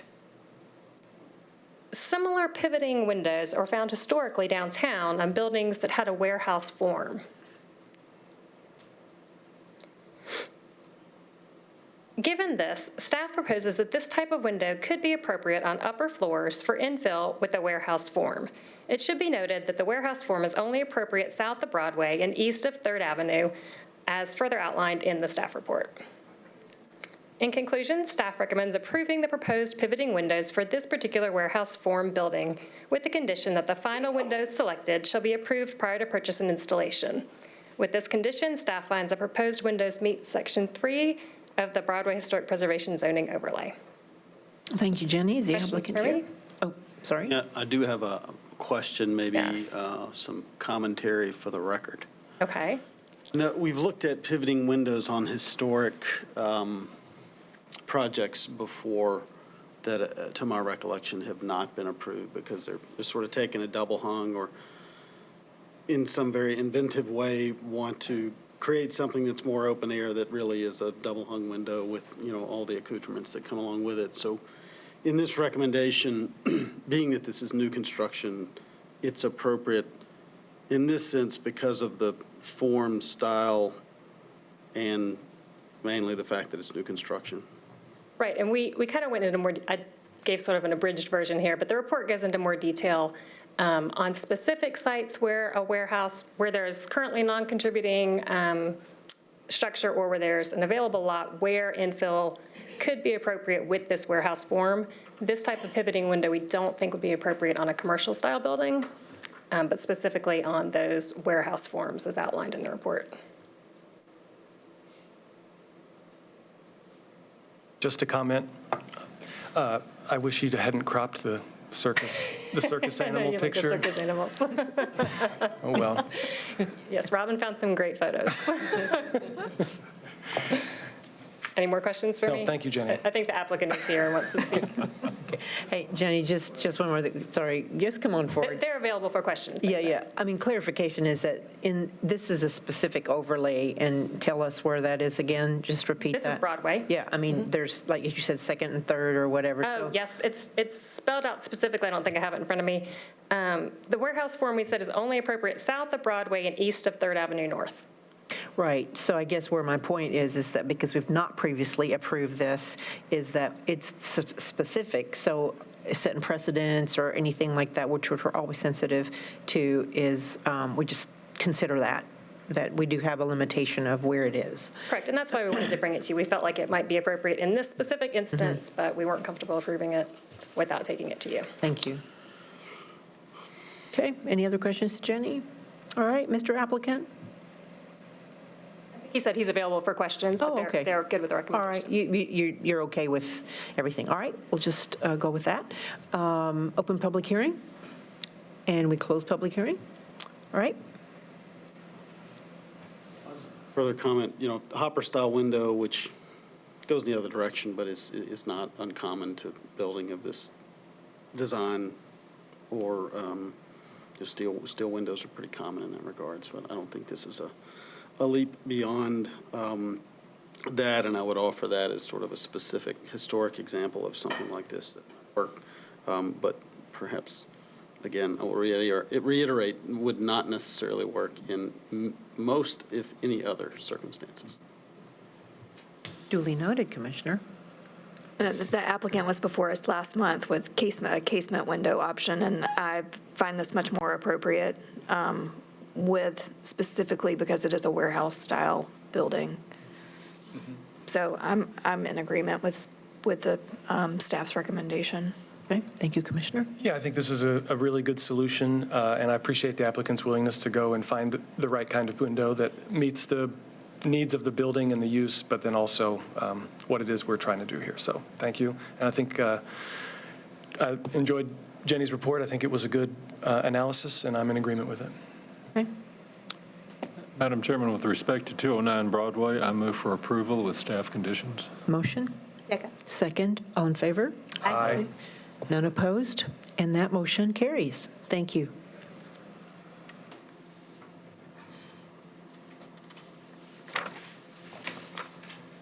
And 322 Broadway is going to be to the end. Is that correct? Okay.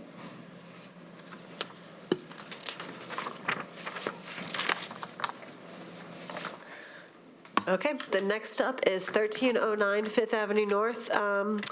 This was on the agenda last month, but was not presented because it was deferred, so it may look familiar to you. It is currently a vacant lot, and the applicant is proposing townhouse development. Here's the site plan. Townhouses do meet the design guidelines for this part of Germantown. It is within the National Register portion of Germantown. Here's the site plan. Most of the townhouses will face Fifth Avenue North, which staff finds to be appropriate. There is an alley running along the side, and vehicular access will be via the alley. Each of the townhouses will have covered parking within them on the ground floor level. You can see here that the portion of the development that's closest to the historic house on Monroe Street is inset several feet back from the main front wall the main wall on Monroe Street, and that helps to transition the development. It's also lower in height from the larger townhouse down to the one-story historic houses along Monroe Street. Here is the front facade. The overall, the dimensions, the height, the form meet the design guidelines. This is the Fifth Avenue North facade. The fenestration pattern, orientation, height, scale, et cetera, are all in compliance with the design guidelines. The one exception is the materials. The design guidelines for Germantown do require that facades be approximately 80%, or not approximately, that facades be 80% brick. The way staff has calculated that here is just by drawing a box around and measuring the wall that's brick, not really just subtracting the windows, kind of just keeping the windows within them as part of that facade, because obviously we want window openings on these facades. So what you see in red is brick and blue is non-brick, because it's a consistent pattern, just needed to take the one, and we get about 70% brick on that facade. And then here is the Monroe Street facade. So again, you can see how the design does step down towards the historic house on Monroe Street to kind of, and it's also inset more, which helps to transition the building from the taller portion along Fifth to Monroe Street, where the scale is different. And again, looking at the calculations here, all of the red area is what staff calculated as brick, and the blue is non-brick. The glass wall we did count as not brick because it's a curtain wall. It's a wall itself, not just windows within a wall. We did not count the retaining wall in these calculations, and kind of the part of the glass that kind of bends with the roof or is part of the roof plane. And on this facade, we get about 56% brick. Here are the some perspective drawings of the development. So overall, staff is supportive of the project, but we do ask that both the Fifth Avenue North facade and the Monroe Street facades be at least 80% brick.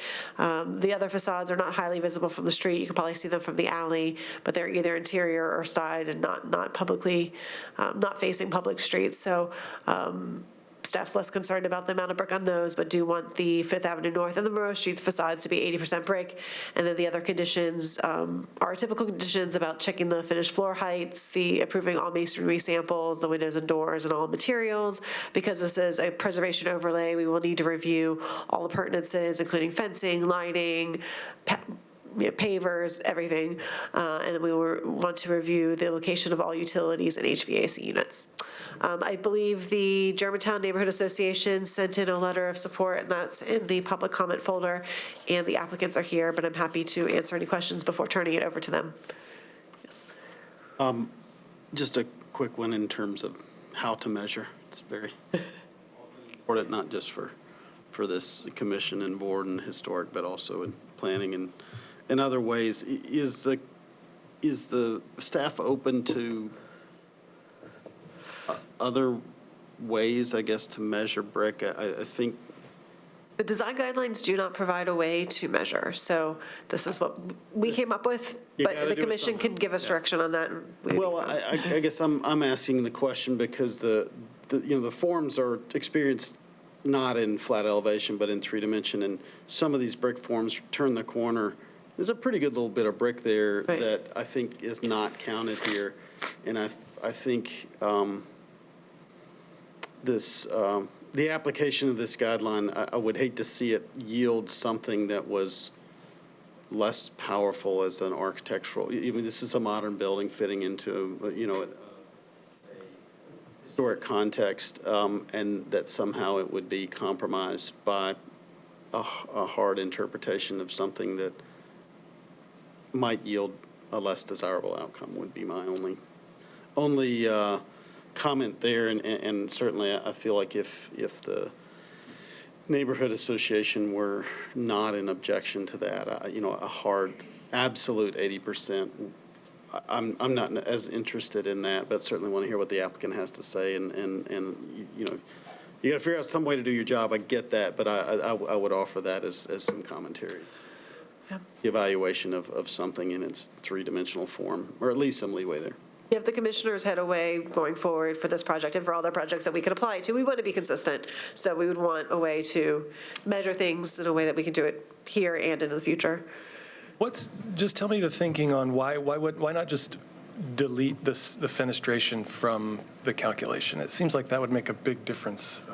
So the thinking there, at least on my end, was that we don't want to encourage fewer window openings. And so by doing that, if you increase the percentage of brick by having just a few punch window openings versus a good, staff finds that this fenestration pattern is appropriate, it meets the design guidelines, and there's appropriate number of window openings. Right. Not wanting people to try and fix an issue by removing window openings.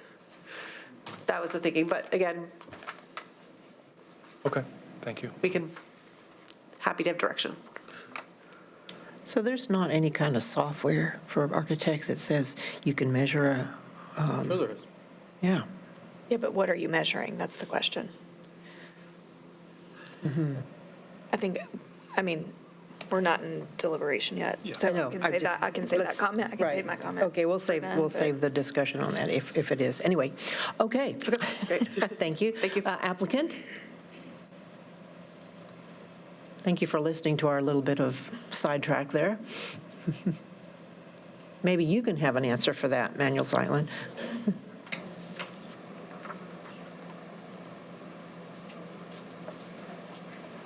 Hi, Manuel Zeitlin, 1919 Linden Avenue. Working with James Linden from Mainland is the development and owner, and development team and owner, and then Nellie Blevins in our office designed the project. I helped a little, but she really did a great job on the design. Yeah, Ben, what you're raising is exactly the way we measured it. Like where we have Monroe Street labeled, it says, I think, 71% brick, and then on the Fifth Avenue side, I think we had 77% brick, and that was, we basically took the actual amount of brick. What we did, the way we calculated, and this is the way we'd recommend calculating it, is taking all the solid material that could be brick and something else, and then coming up with a percentage of that solid material, not taking away the windows, and then coming up with a percentage of that as brick. And then we did count the returns, and then we also counted those little brick retaining walls because we added those as brick instead of some other material to help give it that character. Having said that, I think, we had talked with Melissa about maybe getting with them later to help figure out of a way, but that seems like exactly what you described is the way we did it and would recommend doing it. And then we're fine in either case, either way, we're fine with going with the staff recommendations, or if you want to approve it as designed, we'd certainly be more than fine with that as well. Thank you. Appreciate that. Okay, open public hearing. And we'll close public hearing and discussion. Try to give some context, too, to where 80% came from. I was, as a commissioner, I was present in some initial meetings to make some changes to the design guidelines as an observer, with a former resident, and help put the guidelines in place. But certainly it was deliberated amongst the staff and the community members that were there. But I think the response was that predominantly the neighborhood, the historic structures in the neighborhood had brick as a predominant material, red brick as a predominant material, and that was consistent, more consistent through projects, and that it maintained that homogeneity, I guess, for lack of a better way of describing it, in new projects, as many new projects seem to have less brick, and that was viewed as less desirable. That's all I'll say about that. I think we had a project, too, not far from that, where, the neighborhood was pretty adamant about the 80%, and that was when it was newer in the design guideline change. So I think, again, that concern was, don't make it siding or something, because then it might diminish the architectural, because we're in historic Germantown, so it's a bit different than your neighborhood conservation. So I think that's, again, because you were involved with that. So a little background again. I understand the difficulty of how do you measure what is brick, and you have to, I agree with Commissioner Mosley that you kind of have to take into an account how the form is perceived. I think especially on the Fifth Avenue elevation, the main forms are, they're proud of the building. You've got those 5 forms that are proud of the building, and they are read as brick, and that's what you read first, and then the other material that's back behind it, the siding, really is secondary. So I read this as those kind of 5 brick forms, and then the secondary material that's pushed back. So I agree that the those returns should be counted, and I do think those retaining walls along the street are really important and contribute to that feeling of having the red brick as part of the context of this building. The form gets a little different as you go on the Monroe side, because there is the large curtain wall, and then you've got kind of a larger expanse of that metal panel on the right of the Monroe elevation. But I guess knowing also just that the Germantown, I feel like this fits within the Germantown character and within that historic character well, and it gives me, I guess, confidence in this design. I think it's a really great design, but knowing that the Germantown Neighborhood Association supports this design, I feel good about that. Thank you. Anyone else? Not being an architect, I appreciate both of your comments, and think I'm persuaded by it. I also think it's a good design. In terms of the long-term question of how we calculate 80%, I'm open for additional persuasion. I think it's a great design, and I'm inclined to support it as it is, given the neighborhood support for it as well. Thank you. I think for me, the involvement of the Germantown Neighborhood Association is always important in these projects, and they're writing the letter of support for this, and specifically citing the brick percentage. it does tell me, and architecturally, I have struggled with percentages of masonry, percentages of glass on a number of buildings. It can be very difficult depending on the building form and shape and circumstance.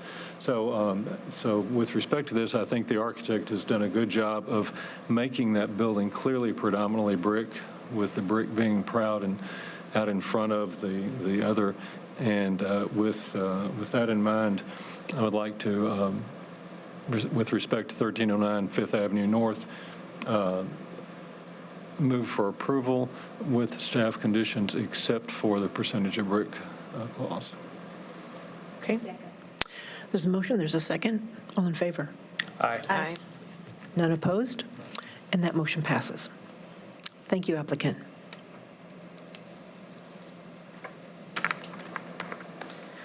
All right. Next item is 4101 Aberdeen Road. And just as a note, public comment was received on this project, and it was included in the public comment folder on the SharePoint on the website. All right, so the house located at 4101 Aberdeen Road is a circa 1932 brick English cottage that contributes to the historic character of the Cherokee Park neighborhood. The subject property is a corner lot located at the corner of Aberdeen Road and Mockingbird Road. The application is to construct a side addition, rear addition, and an outbuilding that includes an attached wall. And setback determinations are requested for both additions as well as the outbuilding and attached wall. The project includes demolition of an existing rear portion of the historic house. All right, so the application includes the demolition of part of the rear of the house, which appears to be shown on the 1931 Sanborn map. While this piece may be original to the house, staff finds that its demolition can be appropriate since it's located at the rear of the house and has a separate roof form. The proposed rear addition is 1 story and sets in approximately 3 inches from the rear corner of the house, which is due to a change in material from brick on the historic house to stucco on the proposed addition. The guidelines requires that additions set in at least 1 foot per story from the rear corner. However, staff finds that the proposed inset could be appropriate in this case, given the modest scale of the addition. That's approximately 1 room deep and includes a change in material to help distinguish the addition from the historic house. And also, it's in the same general area as the portion that is to be removed. The rear addition meets all setbacks except for the 5-foot interior side setback. The applicant proposes a setback determination to reduce that setback from 5 feet to 3 feet. And staff finds that it could be appropriate in this case since the addition is no closer to the property line than the historic house, and the new addition replaces an existing piece roughly in the same location. The application includes a proposed side addition that is not compatible since the lot does not meet the design guidelines for when a side addition can be appropriate. The proposed addition expands the existing side porch, which is a character-defining feature of the historic house. Even though the side addition is inset approximately 8 inches from the existing side porch, it gives the appearance of a front addition that not only inappropriately impacts a character-defining feature, but also expands the overall width of the historic house. As proposed, the side addition does not meet the front setback as it increases the width of the house. It also doesn't meet the street setback along Mockingbird Road, which is 10 feet per the base zoning requirements as well as the recorded plat. The applicant proposes the side addition to be located approximately 5 feet 10 inches from the property line along Mockingbird Road. Staff finds that the proposed setback determination is inappropriate since the proposed side addition does not meet the design guidelines. The application also includes a small 1-story outbuilding. The proposed outbuilding is located at the end of an existing parking pad, which partially extends into the right-of-way. A 6'4" tall, solid masonry wall is attached to the proposed outbuilding. While fences and walls are typically not reviewed in a conservation overlay, Section 2D of the guidelines clarifies that the only fencing not reviewed are those not attached to a structure. Since the proposed wall is attached to the outbuilding, it is reviewed in this case. The proposed outbuilding and attached wall meet all guidelines except for setbacks. The minimum street setback from Mockingbird Road for the outbuilding, as well as the wall, is 10 feet. As proposed, the outbuilding is located approximately 7 feet 5 inches from the property line, while the solid wall is located approximately 5 inches from the property line. Not only is there room on the lot to accommodate the 10-foot street setback for both the outbuilding and the wall, but staff is concerned that approval of the setback determination, specifically for the outbuilding, would codify a situation where the vehicular parking extends into the right-of-way. So for these reasons, staff recommends disapproval of the setback determination for the outbuilding and wall, and recommends that the outbuilding and wall be set back at least 10 feet from the property line along Mockingbird Road. So in conclusion, staff recommends approval of the project with the following conditions. Number 1, the side addition shall be removed from the plans prior to permitting. 2, the outbuilding and attached solid wall shall meet the 10-foot street setback from Mockingbird Road. 3 is regarding final approval of materials. 4, a partial demolition and shoring plan be reviewed prior to permitting. 5, partial demolition be accomplished manually and not begin until the partial demo and shoring plan have been approved and the building has been shored. And finally, the condition of approval regarding the utilities and HVAC. So with these conditions, staff finds that the project can meet the design guidelines. Thank you, Melissa. Any questions to her? Okay, applicant is here. Yes, please. Everybody. I'm sure you know this, but Melissa's really good at her job. She's gotten us through this process really nicely, and I'm a novice, so that was very nice. And she responds to everything quickly, so we appreciate what you've done. Please give us your name just for the record. Sorry? Please give us your name just for the record. I'm Virginia Payne, 4101 Aberdeen. Thank you. Yeah. I thought I would fill in some of the thinking that I've noticed today that infill is a more popular word here than fill in, so I will infill some of our thinking on this. I've lived in this house for 22 years. I love my house, and I love the neighborhood. 3 years ago, at the tender age of 61, I got married for the first time. And so now I have somebody else living there. And initially, my husband and I thought we would sell both houses. He has a house over in 12 South, and buy something else. And what we really wanted was a larger laundry room and pantry, an office for him. He works from home even before COVID. And a workshop for him because he enjoys restoring vintage bicycles. And we looked, and everything that had these things that we wanted was a 4,000 or 5,000 square foot house, and we didn't want that. Our house is a good size for us. We're in our mid-60s, and so we thought we'll do here something that will make us happy to stay here. I think that we're talking about 3 different issues today, and the first one, I think, is the rear addition that bumps out. That's the laundry room pantry part. It basically will be over the back stoop that's existing. And did you want to talk about the comment from Ms. Thompson? Oh, okay.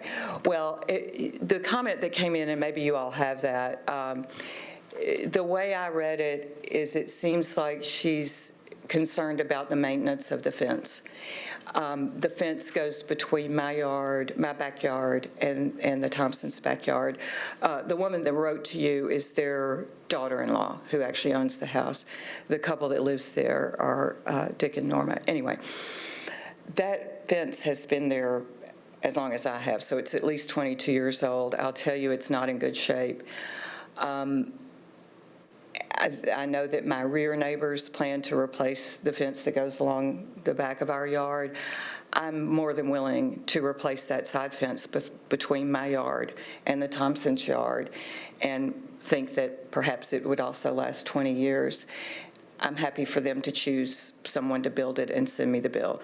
But, and of course, anytime they want to get on my side of it, I'd be happy to grant them access to that. And if you think that addresses their concern, I'd be happy to, okay that to be passed along. Moving around the house, let's talk about the outbuilding. We've asked, I think it's a 30-inch encroachment into the setback. And largely this is because of a tree. There's a big river birch in my backyard. It is over 20 years old. It was a gift from my parents when I moved in the house. It's 5 or 6 stories high. It's healthy. I like the tree, but also it kind of hurts my heart to cut down a healthy tree. That's why we'd like to move the building about 30 inches into the setback. The reason for that outbuilding is because with a husband now who likes to restore vintage bicycles in the basement, we need to get all that lawn equipment out of the basement. I mean, hedge trimmers and lawnmower and bags of potting soil. So this shed will serve that purpose. The fence around it is shown as brick, and I know that's a setback issue as well. We're willing to consider doing that in wood. We'd prefer the brick, but we would be considering doing that fence around the trash enclosure as fencing instead of walling, if that makes any difference. Now around to the side addition, which I think is the biggest issue. The reason for that is that the existing room, that porch is an original to the house, but it was enclosed when I moved in, so it was already, an interior room. The problem was it's just over 6 feet deep, so the room's kind of not good for anything except plants or something. You can't really sit there and be able to walk through the room. So we wanted something that would be a functional space and office for my husband. He can have a desk in there now, but he can't have a client sit in a chair there and then expect to even swivel around. So that's the thinking and the desire for that room. The design of it has to do with our desire to go with the rest of the house. It's set back 8 inches from the facade. Our reason for doing that was so that the original facade of the house would be identifiable.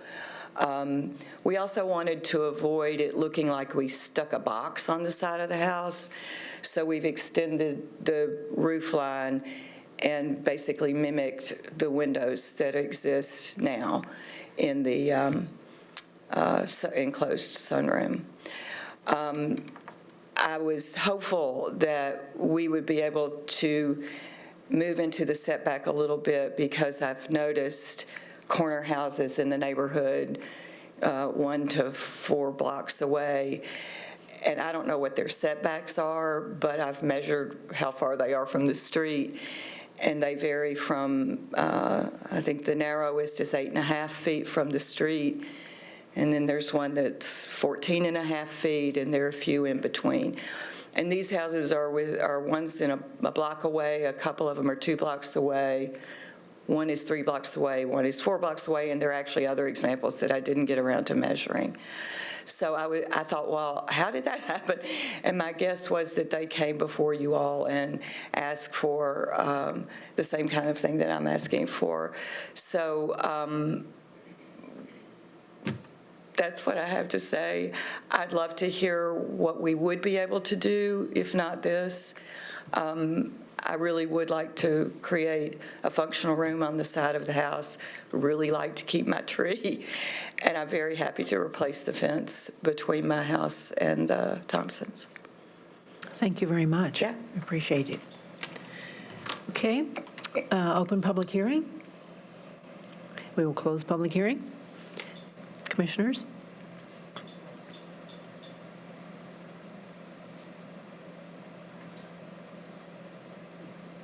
Start by saying This is a lot of to-do about a very modest house and some very modest desires attached to that house, yet we're still compelled, we're still, I guess, required or compelled to follow our guidelines. So I'll start with that.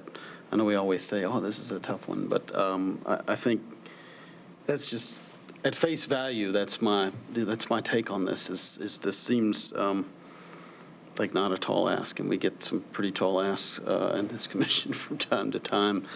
That's not necessarily in support of each of these items, but it just is at face value my commentary. Thank you, Commissioner. Yeah, I'll add on that. I seen in agreement with the staff recommendation on the rear, the modest rear addition, no issues with that.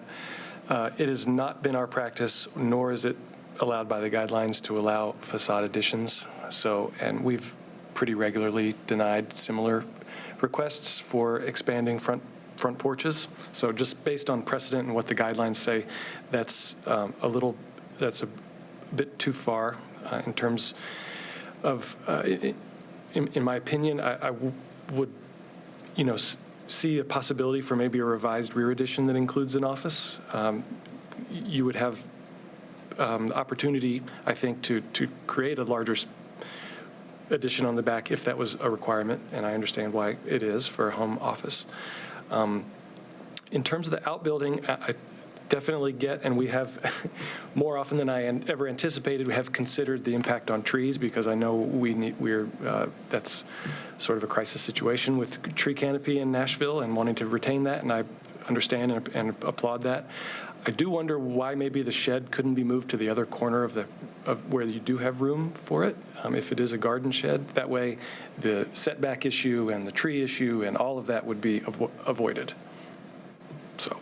The other corner? Yeah, sorry. Are you okay with her commenting? Yeah, please. Sure. The other corner of the backyard, you mean? Yes. Oh, I see.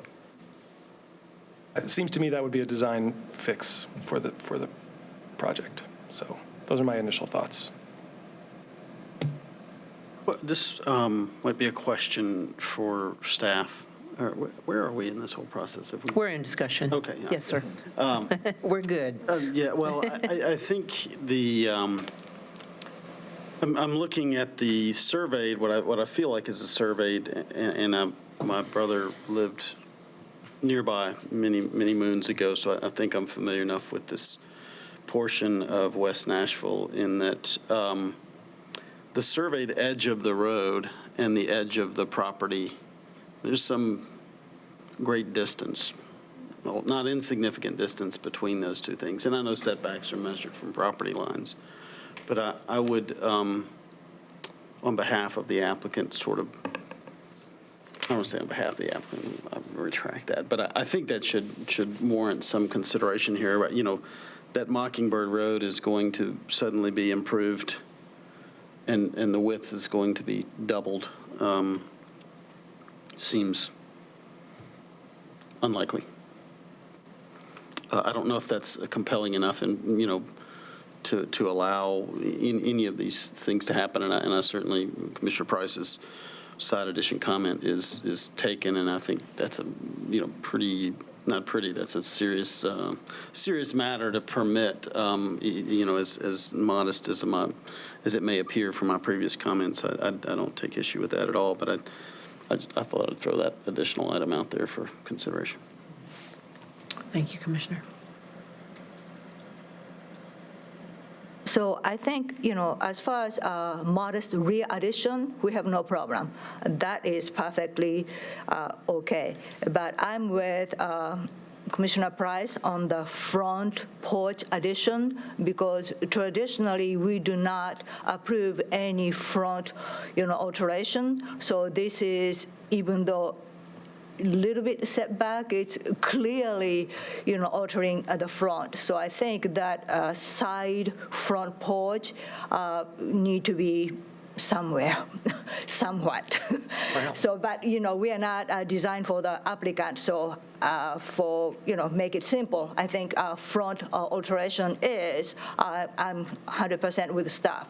So as far as, I think, what we call studio or outbuilding, I think, if it must be there, encroaching to the side or west side is okay, but the problem is because it's rather unique design, include with a trash location with a brick fence. So that's the very interesting, unique location. So it should not be permanently encroached with that almost zero setback. So that, trash location need to be redesigned and remodified. So to me, that setback encroachment with brick wall is too much. So I think staff analysis is right on. So as far as outbuilding, it must be there. So without a trash component, I can see that to accept modest encroachment, like 30-inch encroachment, encroaching it in 10 foot. I'm okay with that if that must be the location, but not without a fence. Thank you, Commissioner. Yeah, I'm in agreement with what several of the commissioners have already stated. Again, okay with the rear addition.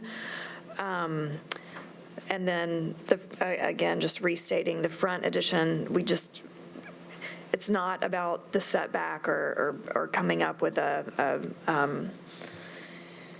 approving a smaller setback there. That's not really our biggest issue with that front or that side addition. It's that we don't allow alterations to the front of historic structures. And so that's our real issue with that. The setback determination is something, we could consider, but that's not the issue or problem with the addition there to the side. And then Commissioner Johnson, I think, I would be inclined, and with Commissioner Mosley's comments just about, I know we're in the right-of-way, but there is a significant amount of space between the right-of-way and the property line. I would be inclined to give lenience and a setback determination for the major portion of that outbuilding, the potting shed, but that other leg that encroaches, I don't feel comfortable with that. Also, I realize you're trying to save the tree, and I think we've got to try to save the tree canopy in Nashville, but you're going to be encroaching on almost half of the drip line of that tree, so you're going to need to go to some significant measures with an arborist to try to save that tree, with this building being as close to the tree as it is. Well said. That's not under our purview, the trees aren't, but just wanted to that, you really try to stay outside of the drip line of the tree when you're doing any construction to not affect the health of the tree, and that would be, it can be done, but it'll need some special attention. Duly noted. Okay. I think as I look at this and hear the other commissioners' comments and the applicants' information as well and their request, again, the 158 square foot rear addition, I don't think that's a problem for anybody. The reason that we are so adamant about the front facade is that the Department of the Interior is sort of the Bible of all preservation efforts, and one of the 10 commandments of that is thou shalt not change the front of a historic home. And we are we're very serious about that because they're very serious, and it's something that we see a lot of, but that's one of the things that has been able to preserve these neighborhoods is keeping those front facades pretty inviolate. I think I tend to agree that I think being that close to the tree would jeopardize that tree. I like Commissioner Price's idea of moving over, but I think a lot of what is needed could be accomplished by a redesign of the rear addition. And 158 square feet, you won't want to count what the cost per square foot of that would be in today's market. So, but a somewhat larger addition, I think, could be appropriate for this facility and accomplish a lot of the goals that you and your husband have set out for. So. Okay, is there a motion? Any other comments? You want to comment some more? No, I'm just thinking of where that leaves us with a motion. I think we can get there. I think it leaves us with the staff recommendation. Mm-hmm. Yeah, right? Just look at it again. Yeah, I think it's. I think in this instance, to give applicant more room to work with the staff and come back with a better design, the best solution is accept staff recommendation as is. Much so. Agreed. So with that, if no additional comment, on 1401 Aberdeen Road, I make motion to accept staff recommendation. Thank you. There's a motion. Second. There's a second. All in favor? Aye. Okay. Any opposed? None opposed? And that motion passes. Are there any additional comments, commissioners? Good? Okay. Thank you, applicant. Chair, it is past 4, and we have 3 more cases. Got it. Do we need to take a break? I think we have one. Oh, but 3 others, yeah. We've got discussion of the rules and procedures, and what else is the other one? The tax abatement. Yeah, the tax. Let's listen to the 322 Broadway. That's our last project, right? Let's listen to that. Is that okay with you all? And then, if we want, we can hang in there. If not, we've probably got another. What do you think? Another 15, 20 minutes or so? Yeah. Okay. Let's hang in there. Okay. Thank you, Melissa.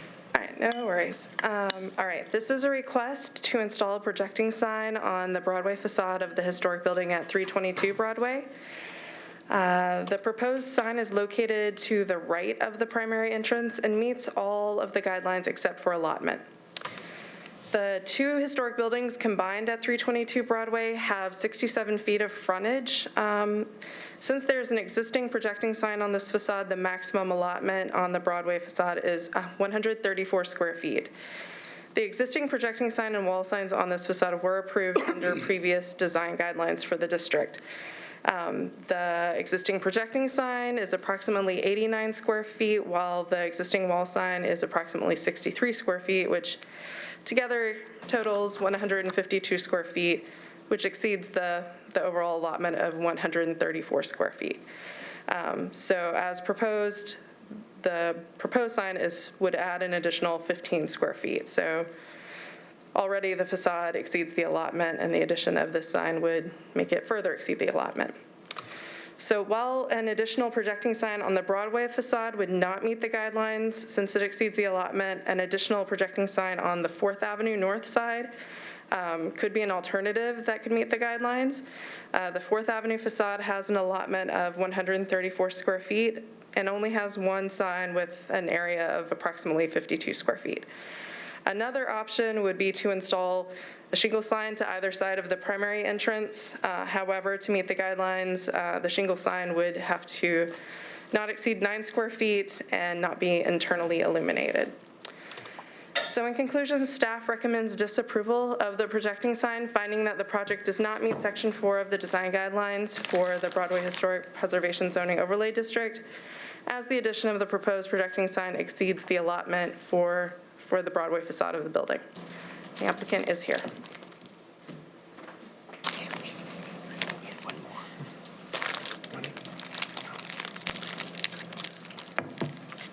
Aren't you glad we said finish? I hope it's not held against me that I kept you here. We thank you for your patience. Of course. Commissioners, Dwayne Cuthbertson, 409 Merritt Avenue. I'm here on behalf of the owners of 322 Broadway. And as Melissa spelled it out pretty clearly, we're asking for approval of one additional projecting sign on the facade of this building, on the Broadway facade of this building. The owner is currently renovating the upper floors into a separate business in addition to the Margaritaville on the ground floor, and is hoping to install some signage that will give this second business some clear wayfinding identification along that cacophony that is Lower Broadway. So I appreciate Melissa's suggestions that we consider the 4th Avenue facade, but the public entry is there on Broadway. There is no public access on 4th, and I think the owner's a little concerned that it might misdirect or confuse potential customers, patrons, those who might be trying to find the public access on Broadway. The proposed sign is fairly minimal in size. As Melissa mentioned, it's just under 15 square feet. And as, again, she also provided for you, it meets all of the other requirements of the guidelines. The only exception is that area allocation. And the current signs for us, they are what they are. And they were approved in 2010 with the sizes that they are. And the owner would like to keep those signs and is proposing what he feels like is a minimal amount of additional signage that he feels is reasonable to help provide some direction to the new business in the upper floors.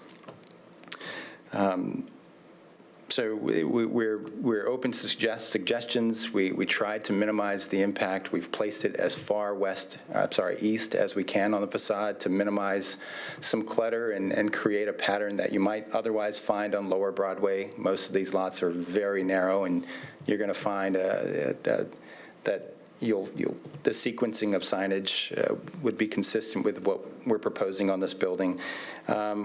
We're open to suggestions on design as well as to how we might otherwise provide some reasonable wayfinding and identification for this business, but the sign before you is what the owner thought might be minimal and reasonable to put in front of you. So I'll stand with that.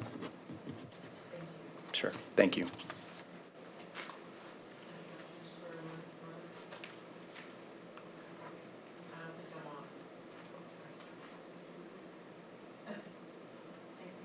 Hello? There we go. Thank you. Okay, any questions or just, I'm going to open public hearing. Okay, open public hearing, close public hearing. Discussion.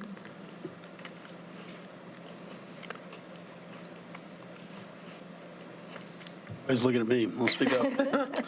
I had the distinction of creating these guidelines. And Robin also was on that committee along with many business owners. And one of the specific situations that we considered was just this one. And not only this one, but others where there's a multi-tenant building and the building owner, somebody has to be responsible to say, they took, my sign allotment. Somebody has to manage this, and it was incumbent upon the owner in a multi-tenant situation to manage that. And if they used all of their allotment, well, that allotment was therefore used, and it hindered additional signage because for just this reason where,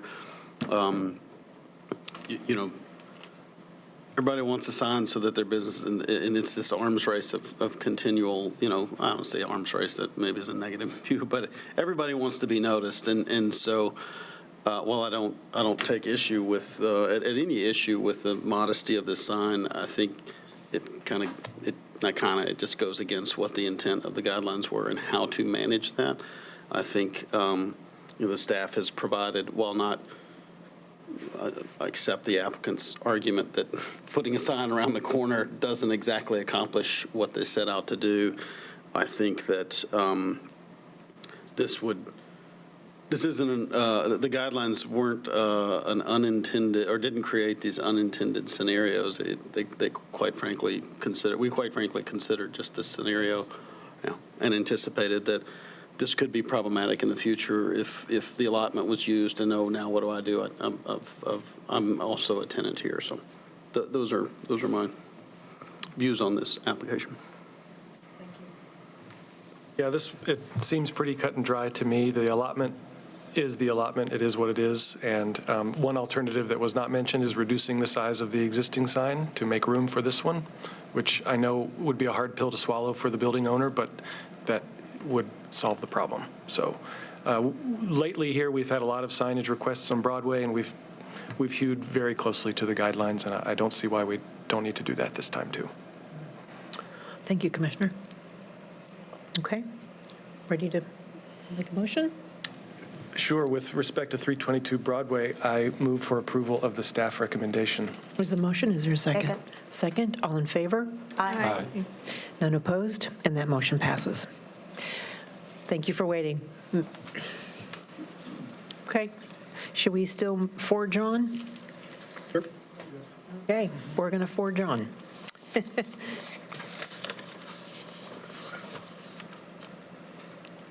So next is a revision to your rules of order. Apologize, I closed it accidentally. And I think that the majority of this came about because of the new legislation for notification requirements. So we wanted to put that into the rules of order. And as a part of that, legal took another really good look at it. It's been a few years since they've looked at the whole thing as a whole. And so they had some other recommendations as well. I think most of it's fairly perfunctory, but I'm happy to answer any questions you have. I do want to point out that there's one piece of that notification requirement in your rules that's not in the legislation, and that would be a requirement for anyone tearing down a historic building to also be required to send notice to the council member and to the neighborhood association. So I want to make sure you see that.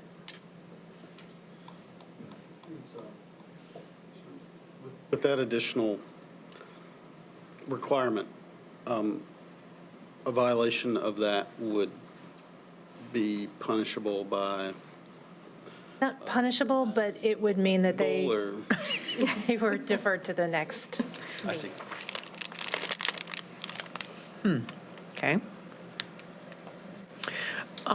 Madam Chair, Yes. I have. Yes, please. Yes, I understand with that, the council public notification requirement prompted us for the update of the rules and procedure.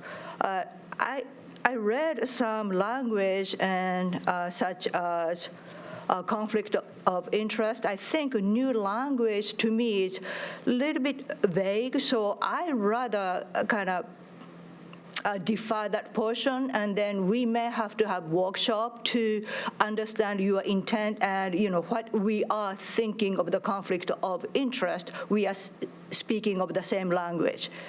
You told me that and I forgot. I apologize. So yes, think of this in terms of all the changes except for any changes to that paragraph. We're probably coming back to you next month anyway because we're still working out some details on different things. So we could do that at that time as well. That would be preferable because that, conflict of interest, we don't want to create that. And at the same time, we want to be crystal clear what we are talking about. So I think we would like to define that portion, and I propose to define that portion.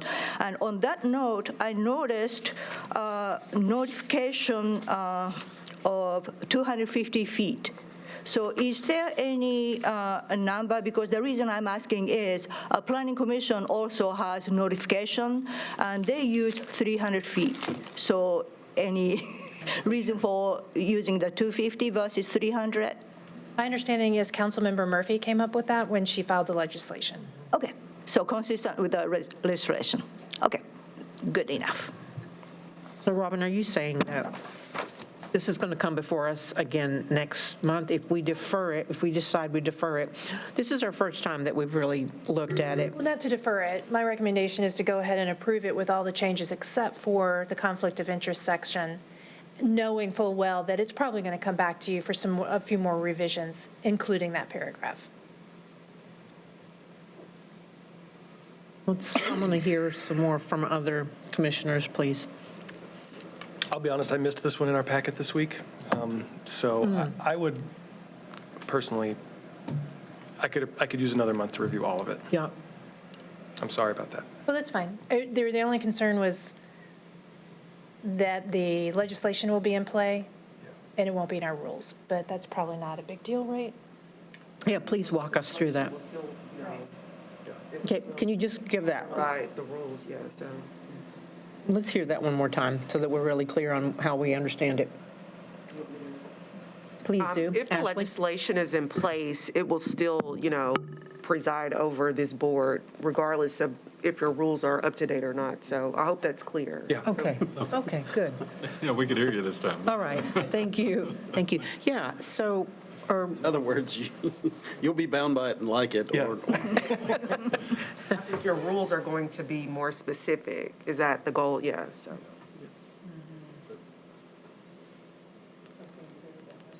all right, we need to make a motion for that, correct? If you'd like Okay. to defer, yes. Yes, please. Madam Chairman, with respect to the historical property tax abatement program language, I move for deferral. Not that one. Not that one? Oh. It's the, you've had a long day, too. It's the rules of order, The Vice Chair. rules of order, I move Yes. for deferral until the next meeting. There is a motion. Second. There's a second. All in favor? Aye. Okay, and opposed? None. So thank you for doing that, because again, it's good for us to really digest it, and it has been a few years since that's been updated, so it's just good to have. And I don't, may I ask a question or request real quick? Do you have, I know about this legislation, but only in passing. Do you have did you send us an email detailing why any of it happened in the first place? I guess that'd really be a question for Councilmember Murphy. She filed the legislation. I know that there's been multiple commissioners, council members who are concerned that there's just not enough notice. And so that's why we created the permit tracker map, so that people could see very easily what the applications were and go right to the application materials, even before the staff recommendations written. But I guess that was not enough. I'll have to look into it more, just to have a better understanding. But yeah, I appreciate the waiting another month. Thanks. There's a certain ordinance, you can quote it or something, it's another one, BL something, something, right? I mean, I can't quote it to you, but. BL something, something. Yeah. Got it. Yeah, I'm sorry. Since I wasn't the council member who did that. No. BL 2021. There you go. 621. Okay. All right, so we have passed that. Okay, now, Vice Chair, we're at historic property tax abatement. Okay, Robin, it's yours. You have the calm. In July 21, 2021, the MHC approved a management plan for Bill 2019-3, in accordance with state law for historic property tax abatement program.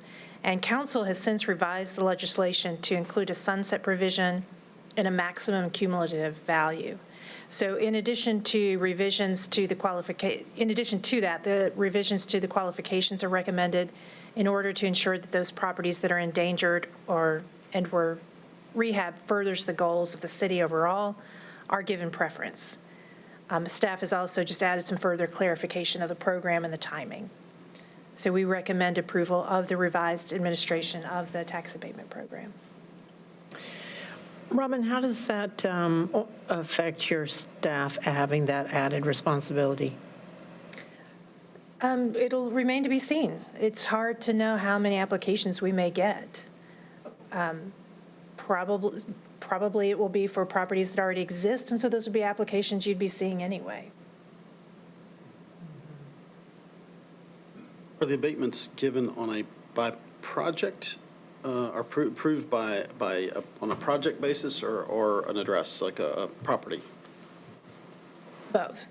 So the property has to be in an overlay of some type, and there's other qualifications. And then the project itself needs to meet all the guidelines. And so there's a proposed limitation on total value. Would that be measured by the property or by the project?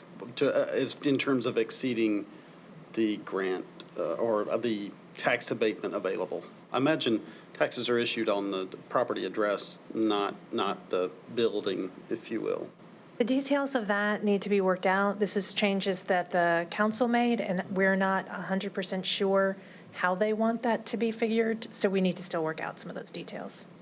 I don't have a suggestion, I just was curious. I think the value part of it is the total impact on Metro budget, it's not measured, there's not a value limit based on individual project. Okay, I misunderstood. And one interesting thing I noticed in reading it was that the abatement only counts for the historic building. So if there's a historic building and then new construction on the same property, that new construction does not enjoy the abatement, just the historic building does. Just wanted to point that out. So the cap is $2 million budget annually? Yes, Yeah. $2 million. So if, any one project, I don't think historical building will be paying $2 million currently, so I don't think one project will take up one, entire budget, but that's how they calculate the abatement amount. Okay. So I think so as far as this, our administrative procedural change, it is in line with council's change. So I think it's okay for us to approve that revision on that portion. Agreed. Question? I can be confused. First, it was 20 projects in one application year, and it says, shall not approve more than $10 million in cumulative maximum value of improvements or restoration. Still need to figure out whether that, how do you measure? I guess is there's that question again. And is Measuring again. Is that for you to measure, or is somebody else who, in property tax department figuring Yeah, it'll that? probably be a joint decision between, how the value is figured is for the property assessor. Right. So, and then the tax bill is the tax abatement. I mean, the tax, I'm sorry, I'm drawing a blank. No, I get it. So that multiple departments will be involved. I wish there was no sunset and no max, but oh well, here we are. Well, our hope is that once we show the value of it within that 2-year period, changes could be made.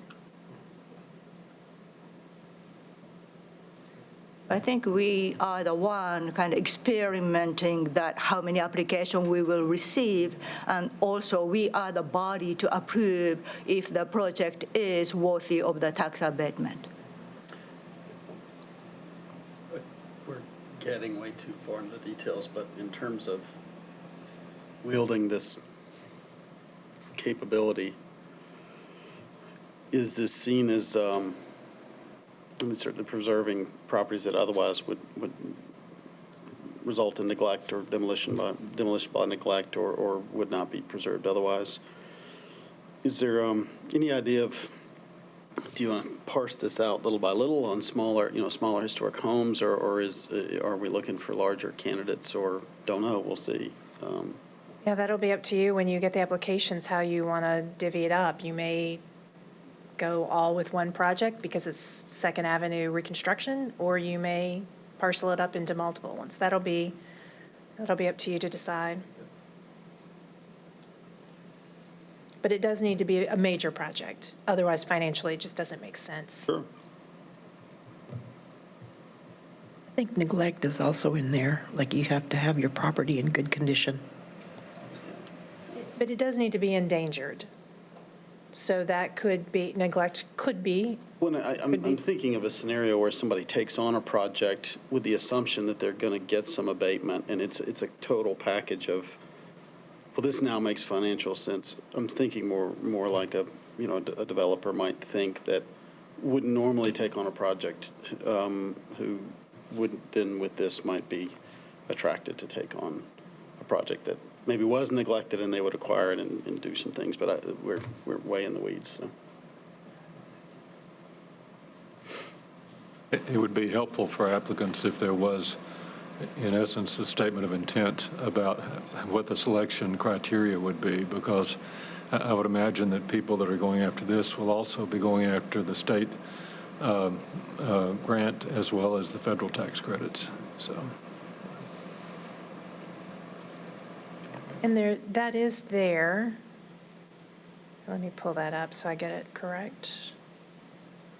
There are multiple qualifications for the property owner, and then there are qualifications for the building itself. So for the owner, the property and the owner, it must be in historic overlay. It cannot be R or RS zoning. It must be endangered and show a need for economic assistance. It must be up to date on property taxes. And then preference will be given to those located in redevelopment zones or in transit corridors that preserve or increase affordable housing or housing for persons with special needs, or that help to revitalize distressed or underserved areas. And then there are qualifications for the project itself. It should be a significant rehab. It shouldn't just be maintenance. The value of the rehab must be at least $200,000. It must meet the guidelines.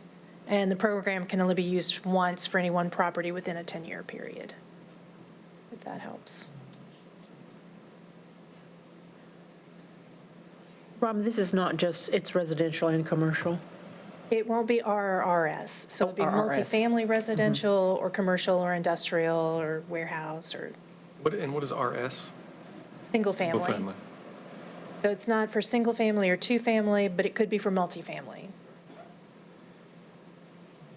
Well, it's great to have a local incentive, finally. So hopefully, fingers crossed, it produces good results. I mean, the way I'm reading it, you receive all of the applications at once. It's not a rolling. Oh, okay. Right. It's not rolling, so it's not like, oh, I'm going to make a decision about this project. What if there's a better one coming down the pike? They all come in at once. They have to be You in by review them July and or make your something. decision, correct? That's due to the tax rolls and getting information to those other departments. And how has this been communicated to I guess through Metro Council bills, but has it been communicated to people who might be owners or, others that might take advantage of this? Not yet. We were waiting for this to be approved, and then we're starting tomorrow with a press release, social media, all the ways we can get information out. Okay. Questions? Okay. Great. All right, well, someone make the motion? On the historic property tax abatement program, I move for approval of the staff recommendation. Okay, and there's a motion and a second. All in favor? Aye. Okay. None opposed? So that passes. Yes. Thank you. Robin, anything else? That's it. Okay. Thank you, commissioners. I think we came out early. All right, we adjourn. And we're Thank back. you, staff. Back to regular location next time. Yes. And we'll be Duly here- noted. We'll be back here twice more this year, but.